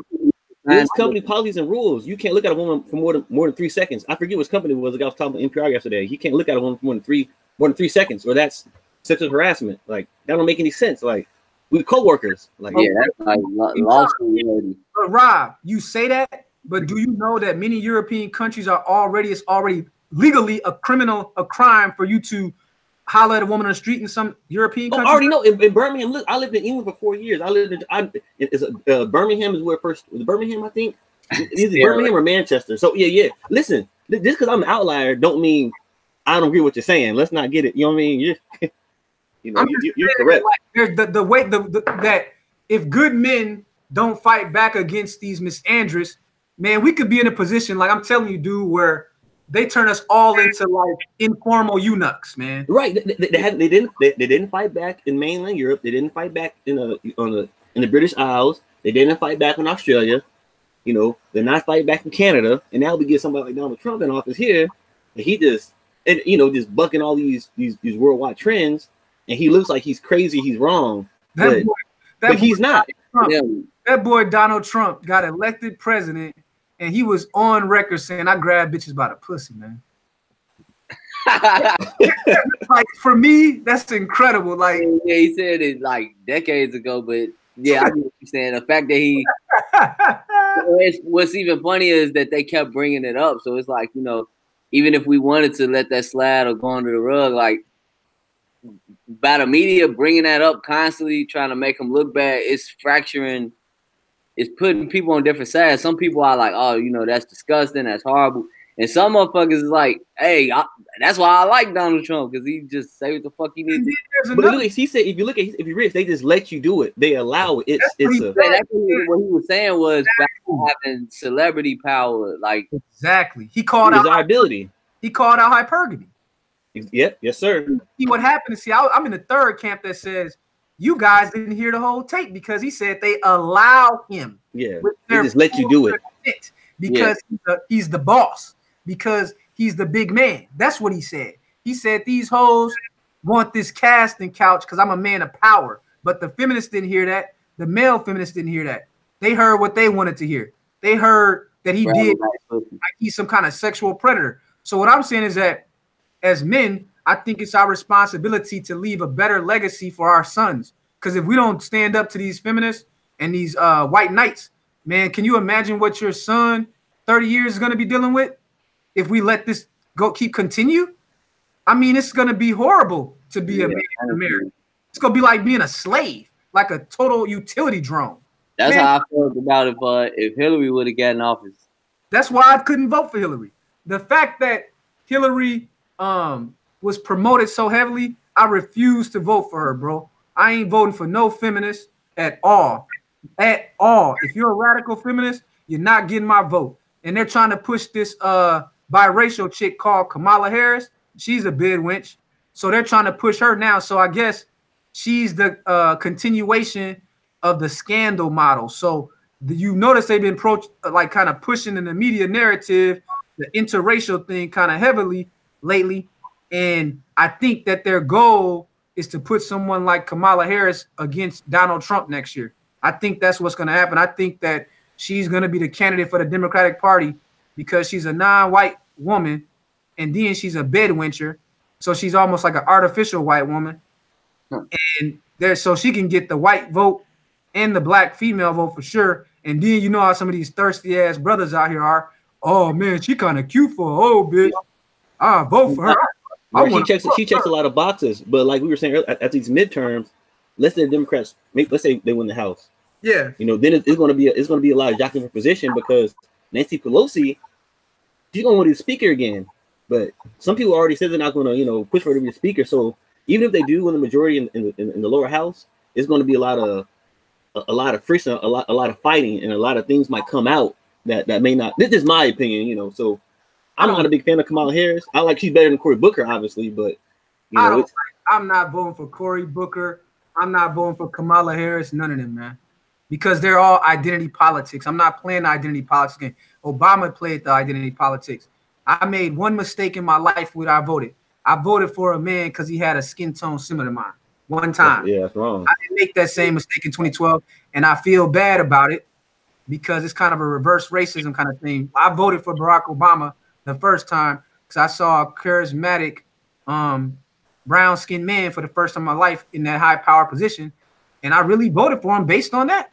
But you're human. It appeals to the human side of you and the emotion side of you, and that's not the most effective thing, but you can't beat yourself up for it. You know what I'm saying? Like, now you voted for him again, that'd be different after you knew better. I regret that vote because he was nothing like what, you know, he campaigned as. And I told myself, because that was the first time I ever voted in a presidential election. And I told myself I'd never make that mistake again. I will not vote for someone because they have black skin, period. That's not going to happen. So I do my research now. I got my ballot up here right now. I've looked at every race in my state, from governor, senator, down to every judge. I have a split ballot. I have a mixed ballot of like people I'm going to vote for. There's a couple of Democrats judges that I saw that I like their record. There's some Republicans that I saw in the representatives that I like. There's a lot of independents and libertarians I like. That's how I'm voting, a straight up split ballot. But I'm voting not off of my emotions, but off my own personal research. When I voted for Barack Obama in 2008, I can honestly say the reason I voted for him was because he was like my black quarterback, man. Real talk. I'm not making that mistake again. They're not going to put me in that identity politics bag going forward. And that's what they're trying to do with Booker and Kamala Harris. Booker's an idiot. I shouldn't say that about him, but he's no bueno, man. You said what? No, I'm saying Booker's just, I called him an idiot. I shouldn't have, but he's not going anywhere. And I mean, I'm just being honest. I mean, I shouldn't say disparaging things about him, but he's not serious. Kamala Harris, I mean, after midterms, we'll see what type of infighting and things happen, whether or not she'll get pushed out in the front. I got a question for you, man. So I have a theory, and this is just my theory. Now Barack Obama has never had anything but a white woman. He had one black woman in his life, and her name was Michelle Obama, right? Right. He was turned down. His proposals were turned down by many white women, and he had a lot of white girlfriends. His mama was white and all that, right? Now, I've always believed that it's no way in hell that Barack Obama would have became president if he had a Becky as his wife. I don't care what you brothers say, but I would like to. Do you guys think that? Because like I'm seeing Kamala Harris now, she has a white husband, and they're downplaying that, and it's almost like as a black man, you're supposed to think one thing, but I really believe I don't think not one black woman in America would have voted for Barack Obama if he was married to a white woman. I think that they would have hated his guts. They would have called him an Uncle Tom like they did Clarence Thomas and guys like that. Right. It goes back to that identity politics, and I hate, like, you know, the old oppression Olympics type thing. It's like a white woman. Yet granted, she's a woman, so she has that click, that check, but she's she's white. So like the whiteness trumps the woman part. Just like a guy running for he's running for senator in Michigan, John James. You know, he's a black dude, veteran, business creator, combat veteran. You know, family, real clean cut guy. You know, for all intents and purposes. But he has a white wife. But you don't hear him promoted in the news. The scene that's like, you know, hey, he's a lighthouse, a beacon of hope. That's for you know, what the black community, black family should be. You know, because he has a white wife. He does not. Well, you know, Alan Keyes would have that same issue as well. I think the dude Alan Keyes that used to run for president, he's a black guy, and I think he tried to run in the primary for the GOP. I think his wife was white or at least mixed or something. I think Alan Keyes. You talking Alan West or Alan Keyes? Alan Keyes. It's a dude from Illinois. I think he's from Illinois. Okay, yeah. and he ran for president a couple times, and he was kind of known, but he kind of fell off in the last decade. But I know you're talking about Alan West. He was a Tea Party guy. You're right, Alan Keyes, because he reminds me of the guy from like the I just looked at this picture. He reminds me of like some of the guys from like the movies from the 80s. His hair. You know, I ain't trying to make fun of him, but you know, you take in so much information, you get things. Look at his picture, man. Like once I thought, I was okay, yeah, Alan Keyes. How can this picture remind you of some guys in the 80s? No, I'm just saying, like a character like an Eddie Murphy movie or something like that. Like I see his picture, okay, that's Alan Keyes. That's they said the character in the Eddie Murphy movie. Oh, that's foul, bro. Anyway, I ain't trying to make fun of the dude, but once I see his picture, I was, okay, yeah.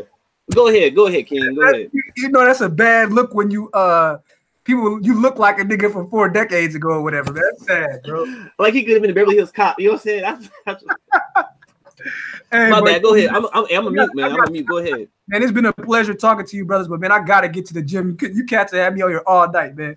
But yo, Marcus, man, after the election, I think it'd be cool for you to do like a continuation of this political conversation, but also maybe to dive into that whole generational thing and see what people think. Because all the channels I've been on so far were run by like boomers and Generation Xers. It'd be kind of cool to have that continue that conversation with more of a younger crowd, because we kind of do have like little sectors within sectors where, you know, those under 35 or whatnot kind of doing their thing, those over 35 to 45 doing their thing, and then kind of like those that are 60 trying to put themselves out there like they're the elders and all this shit. So, you know. I mean, I do my homework just to check it out, like so I could speak on it from, I guess, from my perspective. But I can't wait till these midterms over, because I'm low key tired of talking about the shit. I know whatever happened, it's gonna be some type of outrage, some new memes we could laugh at and stuff like that. But they cutting the memes out. You know, I've been on it, man. Like the meme game, they've been coming down hard on the. They've been eliminating them for the past couple months, man. My man, I mean, I understand the social media platforms. They can, you know, they can manipulate what we can and can't say through community guidelines, but the memes is funny, man. Like I live for that shit. So I'm off, but I'm gonna listen to you guys on my way to the gym, because y'all, it's a good conversation, but I want to get moving. So I'm gonna listen to y'all on my phone. So I'm just dropping off, man. Y'all have a good evening. All right, you too, bro. I'm with you. I'm gonna sign off in a minute too. I know Edward Anderson say he wanted to go live a little later. But you know, I'm gonna fall off too, man. I mean, whenever you fall off, because I come on every blue moon just to, you know, when I got free time, I'm always working. I just appreciate it, man, the platform and everything. Oh, man, likewise, I appreciate you and everybody for stopping by. Shout out to CR Frank for the $2 super chat. And Mikey R say that same block that voted for Obama will vote for her though. You talking about Candace Owens or the Kamala chick? I think it's probably talking about Kamala. Yeah, I was Googling her while y'all was talking. I mean, yeah, she like a little MILF. She look a little crazy, but that's the thing, man. We can't be voting based off of if we a smash or not. But my thing is like with her again, she checks a lot of blocks as far as like what Democratic Party, you know, the progressive wing would want in a politician, somebody put in the forefront. That's why Elizabeth Warren, you know, she would have been next in line to get that nod, but she hitched herself to Hillary's bandwagon back in the 2016 general election, and that kind of knocked her down to my block. And then like she's just going off the ranch a little bit. So like the whole thing with her with the Native American ancestry was for her to try to click another block.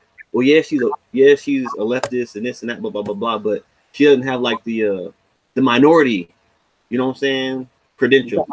Harris. No, I'm talking about Elizabeth Warren. That's what I'm saying. That's what I'm saying. Kamala Harris has kind of jumped Elizabeth Warren in that race. You know, it's all about identity politics, trying to appeal to emotions and things, and it's just. I mean, you can win that way, but are you really going to better the country in the long term that way? I was looking up with brother Mikey was talking about. He said looks do matter, height, hair, song. Yeah, and I got I've watched videos on that too in terms of body language, height, basically looks money status, the role that if people get elected or not. So he said, that's why the governor from Jersey won't be president. And I looked up the dude, y'all. Is this Phil Murphy y'all talking about? Cause yeah, he is looking crazy. Yeah, I won't discount aesthetics. That's why who was it? Who beat that was in the 60s. There was a famous debate, one of the first televised debates. I'm losing my mind, which candidate lost because the look. We don't gotta go back that far. Just look in 2008 with John McCain and Sarah Palin. They were on the same ticket, and they was hoping Sarah Palin would have pulled it over, you know, for John McCain, like she would have compensated. Well, what I'm saying, just from looking at it from the aesthetic portions, they were too. He was a much older, you know. It just the optics didn't look. He's like, man, she's so much younger looking and pretty, but a lot of John McCain's was haggard veteran, and I say that in a respectful way, not like, you know what I mean. It was. I don't dispute her intelligence and nothing like that. I know people was making fun of certain things she was saying, but no, I thought that was a good choice for him. Well, here's the thing. Oh, go ahead, my bad. Go ahead. No, I just wasn't really a fan of McCain to begin with, but no, I definitely was looking at Sarah Palin. Yeah, because I was actually living in Alaska then. I think because the whole thing, she became governor. She defeated Lisa Murkowski and the Murkowski family, and up in Alaska, they like Bobby Rush and them from a couple years ago. Like they got it on lock in Alaska. So for her to beat that family to become the because she was the mayor of Wasilla, and then for her to become the governor of Alaska, you just can't. You can't just dumb your way up all the time. You know what I'm saying? Like nobody's that lucky. You know, she's not an idiot. She just wasn't ready for the national stage. And you know what I mean? That's what did her in. I'm not saying I'm a big fan of hers. I'm not saying I hate her. I'm just objectively she just wasn't ready for the big national stage like that. You know. Yeah, I think she's not dumb. Mikey say Warren is Pocahontas still gonna run. Like all these old Hillary looking chicks, like. I guess they just run off the strength of credentials or feminism, like the whole woman card. You say trust, there will be a whole lot of Democrats running. Who wins? Oh, and that's what I'm saying. Elizabeth Warren, she would have been good enough off the strength of the name, but because the identity politics portion is becoming such a huge factor, she had to go take the DNA test to prove that she has some type of, you know. Yeah. Non-whiteness in her, but she just did herself a disservice. You know what I mean? It's just because the thing about progressivism, being a progressive, is progress hasn't come naturally, and it's being forced by progressives and leftists, and that's what I can't rock with. Just let it come naturally. If you're gonna progress to it, let it come. Don't force it. And that just like she could have easily just left the whole Native American argument alone and instead, like, start building relationships with Native Americans or something like that. Right.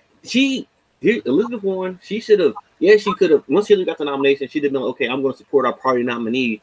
But she jumped in and was one of Hillary's, you know, main chicks, one of her ride or dies. And I'm like, Elizabeth, why? You are respected across the political spectrum for the most part. You know, and she's done herself in, man. She did herself in, like, you know. Indie politics, man, ruin everybody. Politics is damn near as messy as these reality TV shows nowadays. But with real consequences, you know. Yeah, that's true. Watch Black Ink Crew or something because my sister like that. I mean, I that don't mean nothing. You change the channel, yada yada. But politics is downstream from culture, man. Wow, man. Yo, what's going on, Dark Man Jeff? I'm not sure if he was in the chat earlier or not, but yeah, welcome back, Dark Man. Yeah, we're probably gonna wrap it up in a few minutes. I know if you had anything else you want to speak on or something you want to close with, Robert.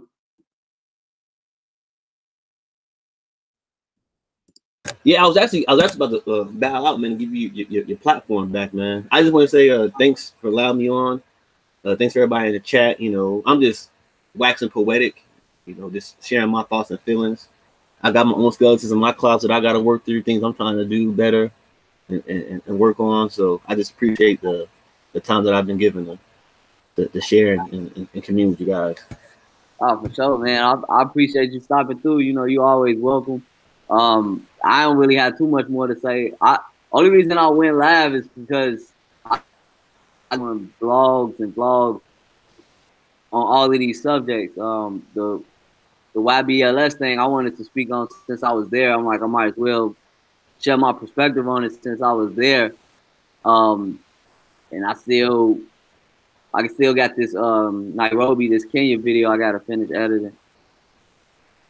But I'm gonna probably go live. If I don't go live with Ed a little later tonight, I'll just probably be in some other people chat. Yeah, you know me, I'll be around. You know, I'm in the shadows, man. I don't really come out too often. You know, I'm digging for memes to post. You know, Tuesday's a big day for me, man. I gotta get my stuff ready. Man, maybe we'll do like a follow up or an update or something after the election. I'm thinking of going to Trump Tower down there because it's a big group of people that always, like, whenever it's something like the primaries or inauguration day or even on election day, people be kicking it in the Trump Tower. Like in Chicago, if because you know the Trump supporters out here are real under the radar. But if you ever want to know where the Trump supporters at, like you go to Rebar or 16 restaurant at the Trump Tower, you'll see. Yeah, Trump Tower in Chicago is right next to near the Virgin Hotel. It's like right around that area. Yeah, that's like the safe space for Trump supporters. Yeah, definitely go. I mean, if I was thinking about going to DC or Veterans Day, but I may not. But I'm not sure what I want to do. I was thinking about going up to Gary Veterans Day. I'm not sure what I'm going to do Veterans Day weekend.